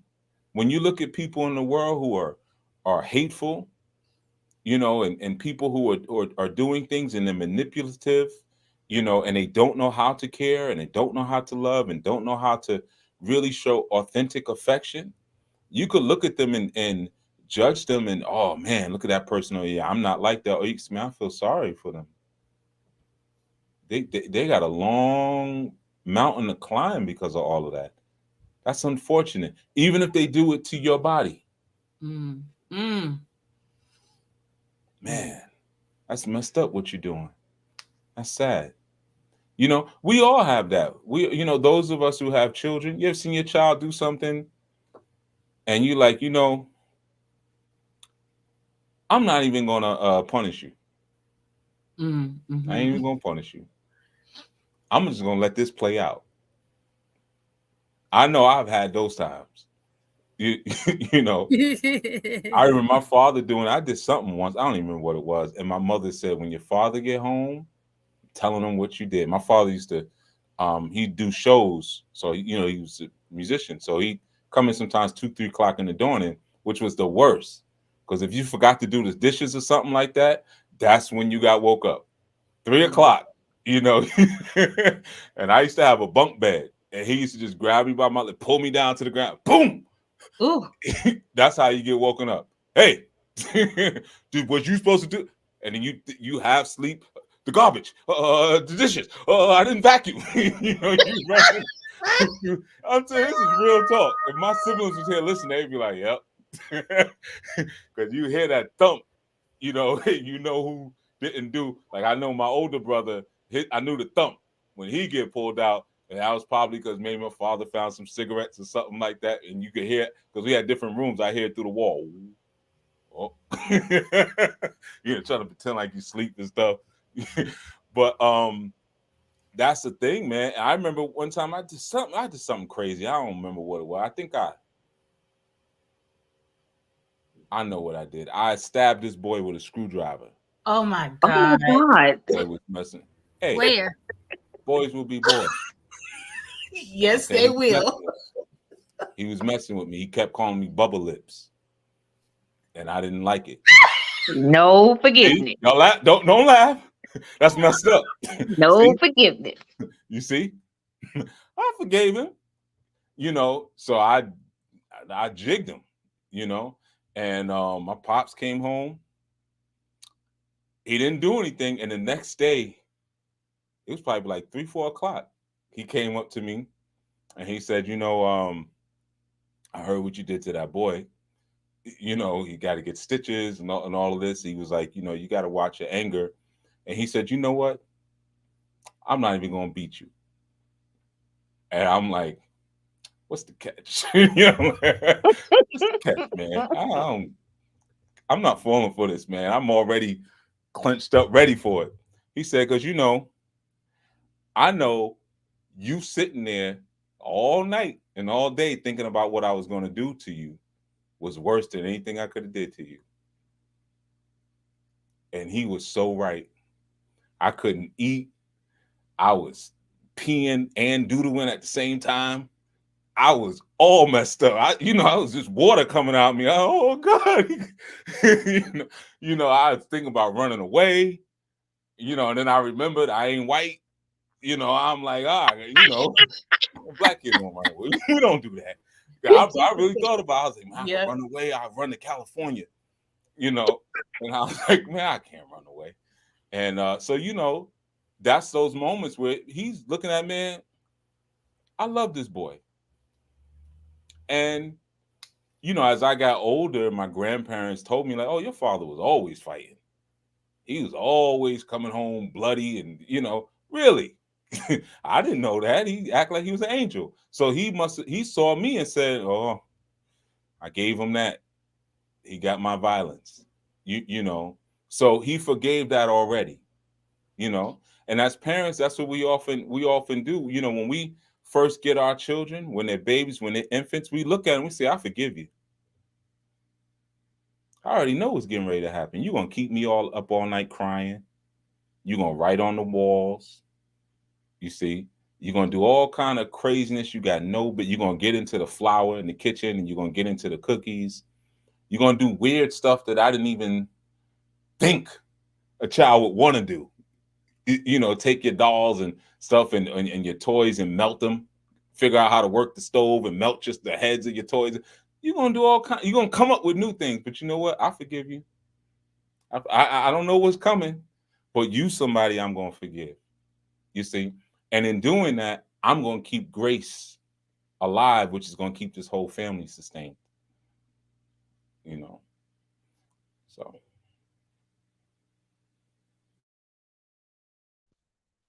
Thank you so much. Good evening, Chief. Thank you.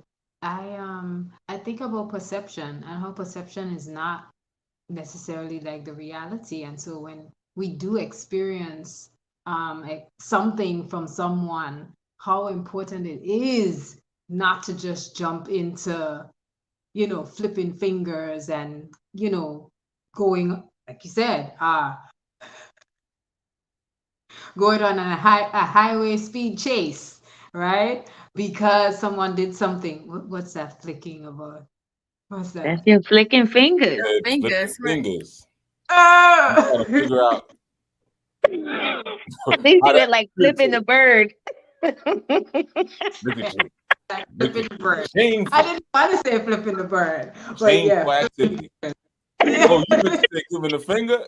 I thought this was something I didn't know about. Mm-mm. Somebody do something wrong, the whole community be doing this. I just didn't want to say it. I was just, Oh, okay. yeah, just how important it is to dial back our reaction and understand that we don't know the whole story. We don't know what another person may be going through, which doesn't give them the right to do a thing. But it constantly puts us in a place where we're, as you say, we are walking as that Christ or that Mashiach, right? And that Savior. Because who's to say that if I antagonize someone who is aggressive to me, it doesn't push them over the edge, right? Can I walk as that Christ and be able to offer a word versus, aggression? Because that word of inspiration or something else may be the opportunity for that person to, you know, make one more day.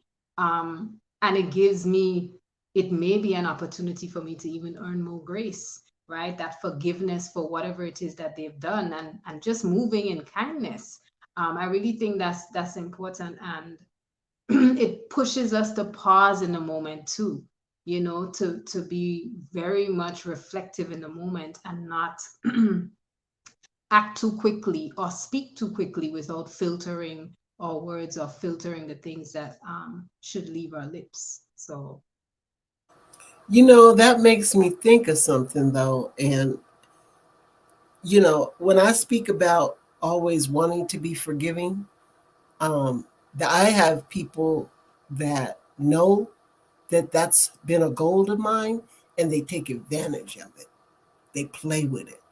And it comes to a point, like, I'll just be honest, where I'm at now is,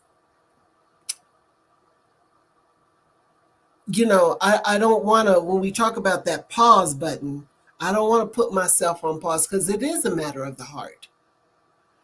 But I think there comes a time when you have to stop allowing. I'm not going to say I won't forgive them, but I believe that I don't want to keep putting myself in a position where they can keep taking advantage of that forgiveness.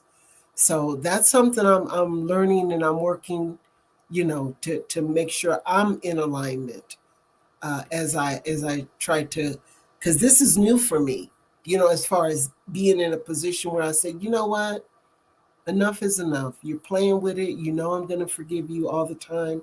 So, there comes a time, and I understand when, Chief, when you say it's when we're all connected, it also, it does something for me.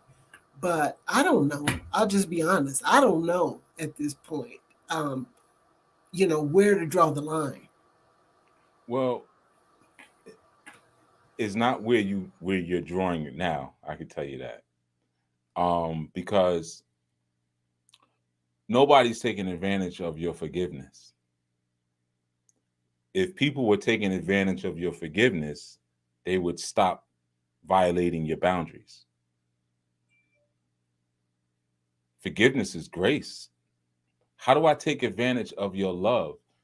Let me take advantage of your love. You know what that means? That means you want to love me and I accept it and I receive it. Yeah. I, that's taking advantage of your forgiveness. Now, responding to your patterns is what you're talking about. The patterns are still there. You might say I forgive you, but then you're still implementing those same patterns in your life. So people are like, well, hey, you telling me this is the road I can walk down, I'm gonna keep walking down it. You see? So that doesn't have anything in the world to do with forgiveness. You see? And again, going as a parent, I never disciplined my children out of anger, ever. That was a rule I had with myself. And there was times where they got spankings and I was smiling, and I would just to let them know I ain't mad, because I'm not. What's happening to me? It's happened. This is you. So that's the thing. If they're taking advantage of forgiveness, then they be healing. You taking advantage of forgiveness. I'm taking advantage of forgiveness. The Most High said, hey, man, you've been a dirty, rotten scoundrel. But you know what? I like the way you be teaching my word. So you know what? I'm gonna give you a spot. But you still a dirty white. I don't care how much white you wear. I know you. You know. So thank you Most High for forgiving me. I'm gonna take advantage of this. How am I gonna take advantage of this? I'm gonna send as high as I can in your kingdom to show you that I'm taking advantage of what you gave me. I'm gonna use it to my advantage. Thank you. You see. So that would be that. But no, when them patterns are there and someone is given an opportunity or a way in to do something ungodly or unloving, and you leave that door open, or you keep those patterns present, so you know that in that case you're doing them a disservice because it's confusing. You see. Thank you for that clarity, For because I sure. can see the difference. I can see the difference. Mm-hmm. That lets me know, kill the patterns. That's where it has to stop. The pattern has to change. But the pattern can't be about them. Right. It's you. I'm Get it. new. So I get so even if I wanted to, I can't. Yeah. I can't help you. You see? Even if I wanted to. Because I don't. I had a friend some years ago. Well, we don't even talk anymore because of this. I'm real close with his family, his children, all that. Was there when they were born. And one day he came by my house. He had this woman in the car with him. And he was like, "Yeah, we out here, we doing our thing. I need to get some weed. Where can I get some weed?" And I said, I say it the nice way. I said, "If you don't get that woman from in front of my house, we just had a cookout at his house. I'm joking and laughing with his wife, and you bring this thing in front of my house. So even if I wanted to help you, brother, I can't help you. I don't even know where to get weed. I don't smoke anymore. I don't sell it anymore. So I don't know. I wouldn't know where to begin, right? And as far as helping you cheat on your wife, that's not my culture. I don't know how to help you do that. You see, so I love you still, but my patterns don't align with what it is that you're trying to do. You see, because my mind is renewed. And that's the thing. So it doesn't even become about I'm going to do this so they can't do that. It just becomes about I need to do this and that's it. This is what I need to do. And if you're offended by what I need to do, well then now you've exposed yourself. You see, if what I need to do causes a problem, because I'm trying to renew myself. And the thing about forgiveness, which is so important, forgiveness is an art. It's an art. It's not like I forgive you.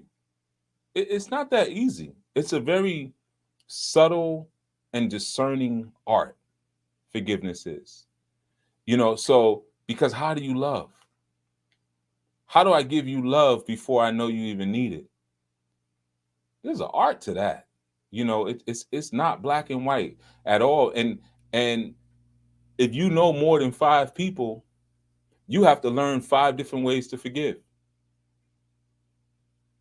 That's how complicated forgiveness is. It's not a simple thing.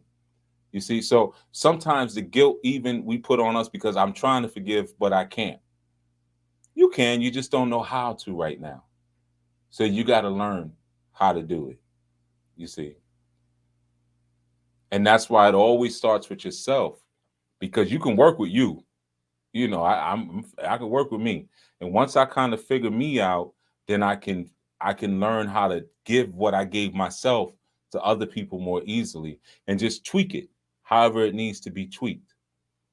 You know, but everybody needs different kinds of forgiveness. I remember one time my daughter did something super crazy, and my consort, she was in the room. I heard him in there, and she was about to tear up, and she probably got about 2-3 shots in. And I heard her screaming for me, "Baba, Baba. And she said, I'm like, why is she calling me? Like, like I'm gonna come pull her off or something. I ain't going in there. It's like I'm about to actually go to the garage. I don't even want to hear this. And my consort came and she was like, sit your butt right there. I'll be right back. She came in and she was like, you ain't gonna believe this. This girl wants you to beat her.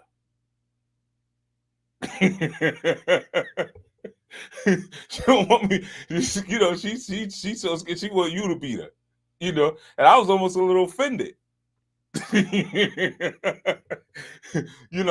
But that's like y'all loving me, y'all disciplining me, but I want that love a certain way, because Baba probably gonna pinch me on my leg or something, or make me do some karate thing. I'll do push-ups or something like that. Then he's gonna sit on the edge of the bed and talk to me and tuck me in. You just gonna beat me. And then make me go wash my face and lay down, and I don't want to hear no whimpering. I better not hear no, So that's the thing. It's like there's ways to love, and people will understand. Yeah, I'm gonna have to receive that. I'm gonna have to receive that love, that forgiveness, and each person is gonna give it different and is gonna receive it different, and that's the art. You see, that's the art, and that's when we can love each other and see each other in that way with our real eye. We'll know when we are forgiving each other, and we'll know when there's no guilt to be had. We don't even generate the guilt. It ain't even there. What you doing? It ain't there. I'm sorry. I know I messed up again. What you talking about? Ain't nobody saying all that. That's the beauty of truly loving each other and truly forgiving each other. When people come into my community, if I knew, I forgive them. I already know what y'all gonna do. I already know. I gotta forgive. If I didn't forgive y'all early, it wouldn't be nobody here. It'd be just me in the middle of the screen. So that's the thing, and that's the love you have from the beginning. But the lying is the pattern. So some might say, Chief, you was real nice when I came, and now you mean all the time. I ain't mean. I just had to. You weren't ready for that pattern. That's all. And I want you to do right. You do right. We do right. You see? But I forgive you. I'm going to forgive you regardless. I'm going to always forgive you. I'm going to forgive everything. Because I'm walking with forgiveness. So there's no offense to be had. You see? It's like, I'm like water. Go stab water. See what's going to happen. See who get worn out first. You see? Water will always come together. It's okay. Because water is what? Love.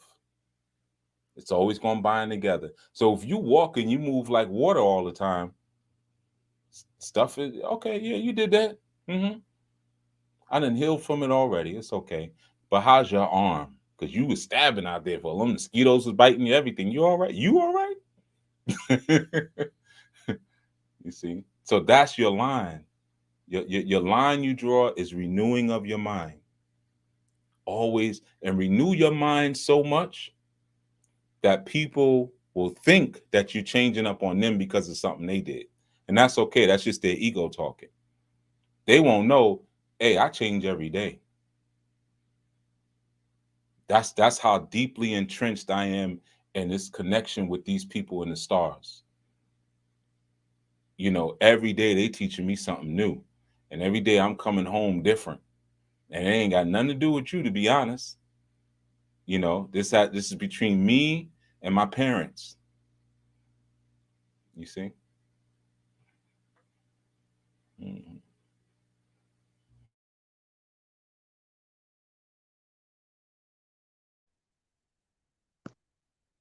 All right. I wanted to jump into the chat if y'all don't mind, because I feel like we have people in chat and they're sitting. I know Master Menelek said phone a friend and use the lifeline. But I really appreciate the shares from Margie Marie, and I think it was just Margie Marie so far. I'm trying to find the last thing that she shared. Did I read the last thing that she shared? I think so. No, I did not. This was while Chief was reading. Um, I don't think I shared this part. As the elders would say, just keep on living. You'll understand it by and by. You'll understand it by and by. As you go through life and experiences, you may grow to understand others, which touches on a little of what Chief mentioned early on.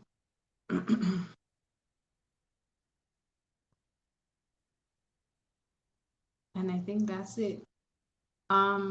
Is there anything else anyone wanted to add or include in our bill this evening? I know we've been going and Chief has given us a lot, even in terms of, you know, creating those boundaries and that pattern. Because it helps you to create boundaries and barriers. Well, not barriers so much, but definition, right? Um, Anything else? Ima Naya, you wanted to jump in? I noticed you unmuted once or twice. Ima Kuya, I'm just smiling over there. Goodness. I was laughing probably. That's all. Yeah. But I will say, I thought about as Chief was finishing what his last point was that like how we evolve and expand with the universe to make it better. That constant forgiving. That's all. Other than that, just laughs. I wanted to just say Achoti, Moreyah, and I, as we went through all this information through the strong, from all these different angles of the heart and forgiveness, it's always so beautiful in the fellowship bill. Even if it takes us in completely different direction, it's exactly what we need, because I heard some things in this bill that it changed my perspective about a few things, and how I'm going to operate in it. But I agree with you, Imanaya, when he talked about us all being as one. And one of the things I got from this bill was forgiveness is about me. It is about you, and where you're at with your creator, and how deep you're willing to go, and the sacrifices you're willing to make, not always for the other person, but to be Christ-like, to reflect that that that Christ-like life, and that's something that, again, in our community, having coverings, I have to just say it, because Aki Isaiah, he saw me struggling with some things, and he said to me, he said, "Mom, just let it go. It's not that serious. It's not that." And I thought to myself, as I'm thinking about what he said, I'm picturing what Chief just said about water. Try stabbing water. It's going to come back together. So there was a lot of really good stuff that came out of this bill tonight. So, I'm going to really reflect. I think I'm going to have to go back and watch this and, write some stuff down, and because it's that serious, when we talk about our heart, the center of the soul, it can, we can veer off in any direction if you're not on the right path. So to me, I'm really thankful that we had this bill this evening. But yeah, it was a lot of good stuff. And thank you so much, Chief, for it. He never fails. He's always bringing something new. All his videos I watched on forgiveness, there was some new stuff here tonight. So yeah, I'm going to really go back and watch it. I know we asked earlier for forgiveness stories. Master Menelek says he thinks we asked for it. I didn't realize he was still there. So if you have the story and you want to throw down the story, please, share. Or you could jump into the live and share. But as um, I consider and reflect, on Chief's share, I think about Proverbs 17:9. Whoever would foster love covers over an offense. Whoever would foster love covers over an offense, but whoever repeats the matter separates close friends. Whoever repeats the matter separates close friends. So there's that idea of love again as we talk about forgiveness, showing up again. So Master Manilik says, I'm backstage waiting in line. Okay, let me see. Um, you're backstage waiting in line. What's the code? Yeah, what's the password? It's too late. I'm already in. I don't need no password. Should have asked before you let me in. He hacked into the service. Gotcha.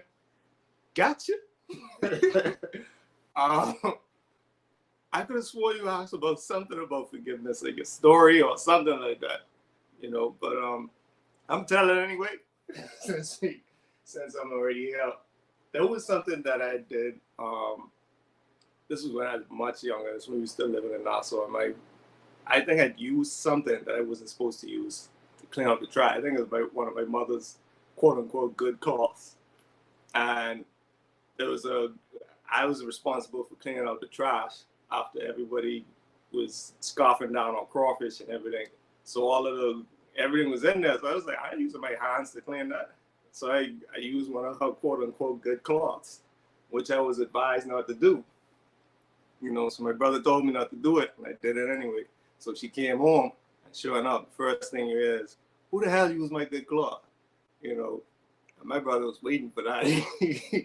So she called me, and she was like, you know what? She did the wrongest thing. And speaking of, I think Chief had mentioned, like, we all come to Earth with, like, our egg bay or people who are there to help us to accomplish our mission. I'm convinced that in my childhood, my brother was there to show me just how horrible people can be, because I was pretty naive. So he would just do whatever you could do to me. He already did it. So I already had the forgiveness in my heart for that thing. So she sent him for a belt. She's like, "Go get me a belt." So he went and got this. I don't even think it qualifies as a belt. It's like something that she wore around her waist, and it was like made of gold. It's metallic, and it had these horses chained together. So he got that, right? These gold horses, and she saw it. She was less angry, so he kind of saved me. She was less angry. She said, "Go get me another belt," So he got the thickest leather belt he could find, and you know those beatings where you have to go to sleep right afterwards. You just worn out. That was like a workout. So I was falling asleep, and he's there like, "So you still my friend, right? You still my friend?"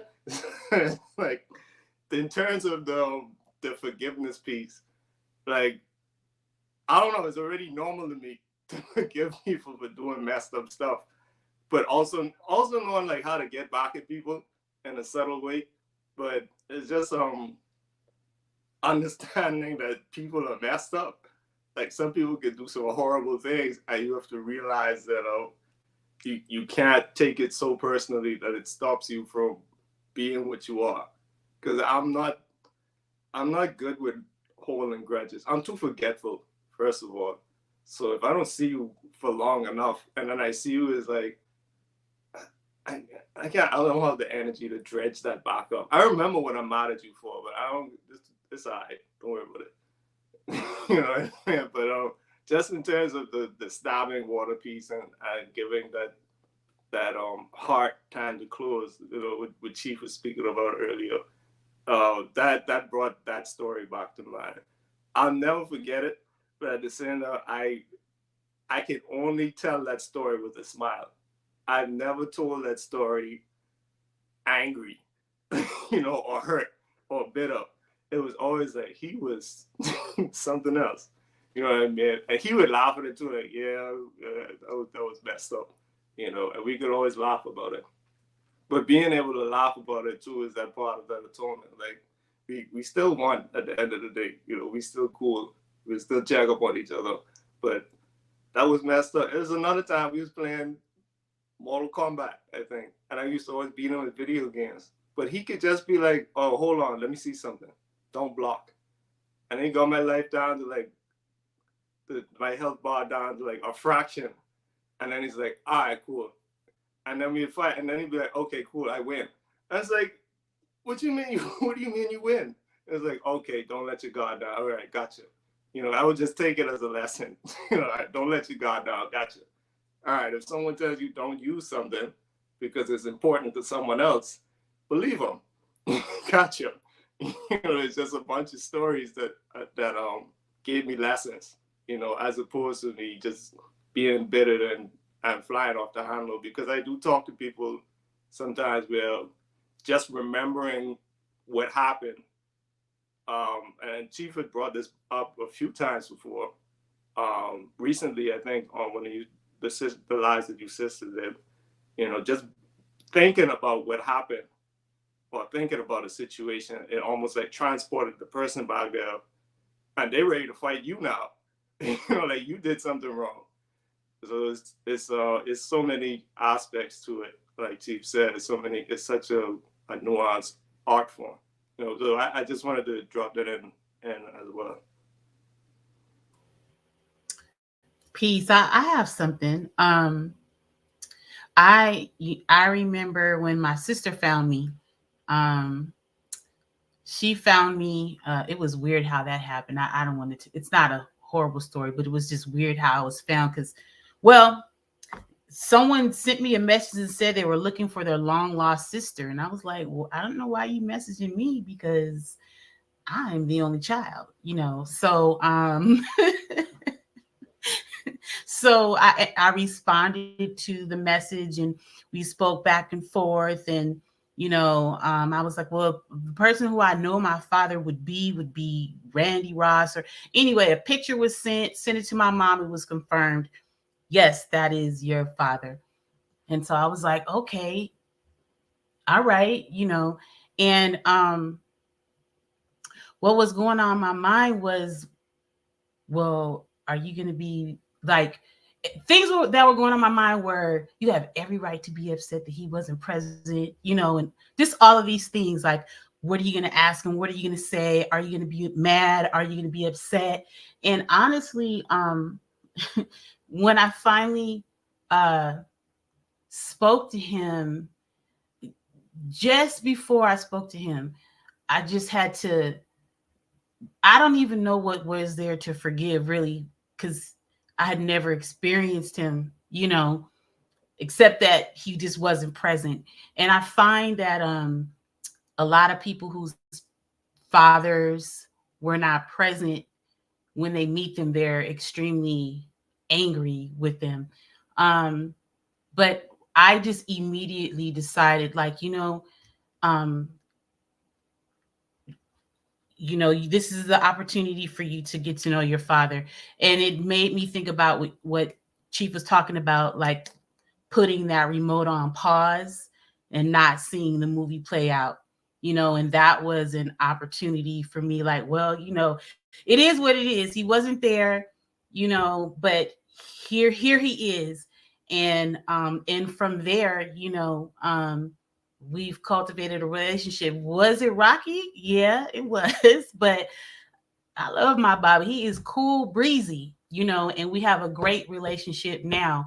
And also, even within that, we were just able to talk about, things that were missed or what was going on in his head, in his own youth. And, but if I hadn't decided then, if I decided that I was going to be angry and mad and I didn't want anything to do with him, then we wouldn't we wouldn't have the relationship we have today. So, yeah. I'm happy I decided not to be angry.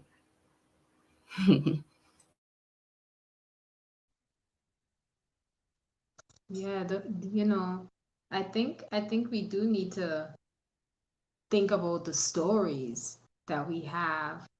Um, and you don't have to share them right now, of course, because we're getting ready to close. But I do think it's great to think about those stories that we have to share about forgiveness, you know. I think I'll put mine in the comment section after. Um, but it was really hilarious. So I kept being tried. No, I kept saying, no, no, I can't really do it right now. I'm just gonna wait. And then every single time I did that, it became more and more of a challenge. Like the expectation became more. As she talks about the subtle differences between how we ought to, like what forgiveness looks like for everyone, right? Everyone that we're dealing with, all these, it's going to be variations because we're all different, right? Um, yeah, I just think about that. I'll put it in the chat. You can go read it in chat and respond to the story in the chat. How about that? So we can extend. I'm going to do the same thing. I'm going to put mine in the chat too, because, I feel so full right now of Mm. all that was shared with everybody and the different perspectives. And, that's what these fellowship bills, I tell you what, I can't think of any of them that I walk away the same. And Right. the heart and the forgiveness is a big thing. I think it trips a lot of us up. I know it did me, but at the same time, I always say, well, I'm gonna forgive, I'm gonna love, but what I'm gonna have to go back and reevaluate that, because when Chief talked about it being an art, I wonder if I was just saying that and then just moving as though I had, but there was still a lot of residue left that created, that turned into something else. So, I'm constantly learning that, I'm thinking one thing and I'm thinking I'm moving one kind of way, only to find out I'm not. But it's all good because it's all about growing, you know. But yeah, I just want to, give thanks for everybody that participated. And um, I love how everybody jumped in and brought more food to the table. And look at me, I'm talking about food because I haven't eaten all that. But before we leave, There we go. right?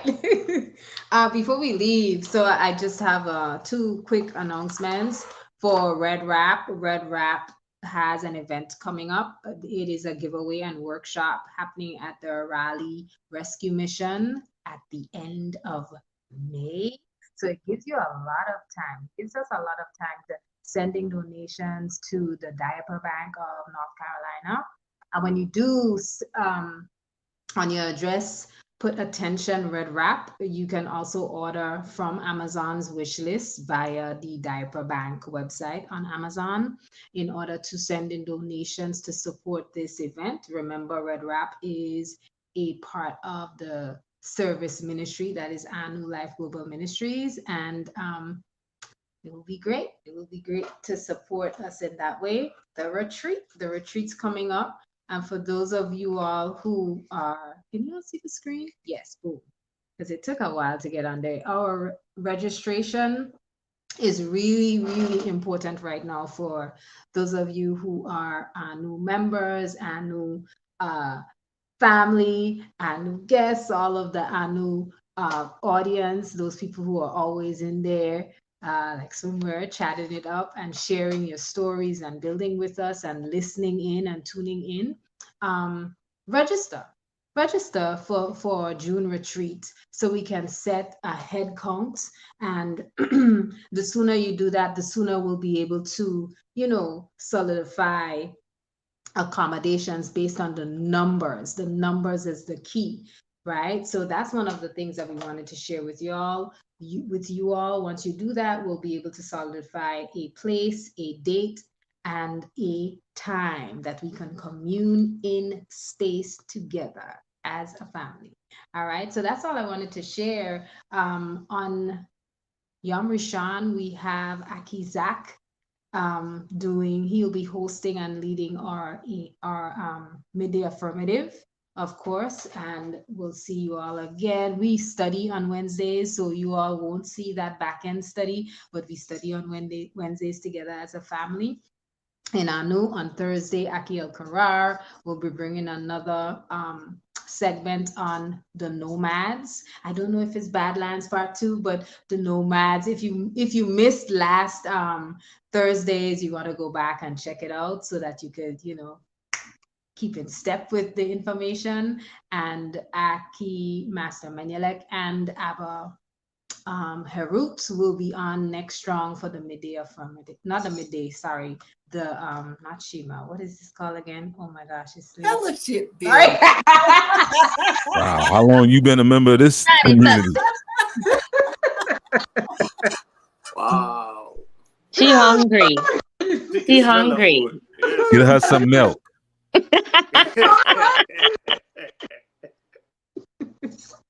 Peace, everyone. Thank you, Chief. Thank you so much Quick for question. joining in the Will space. What's will that? that red wrap information be in the description below? Yes, it will be included in the description below, and the link will also be included to make it easy for you to donate. Yep. Okay, good, thanks. Peace, Good. everyone. Peace. Peace. Good, Lana thanks. Tov, good night. Peace.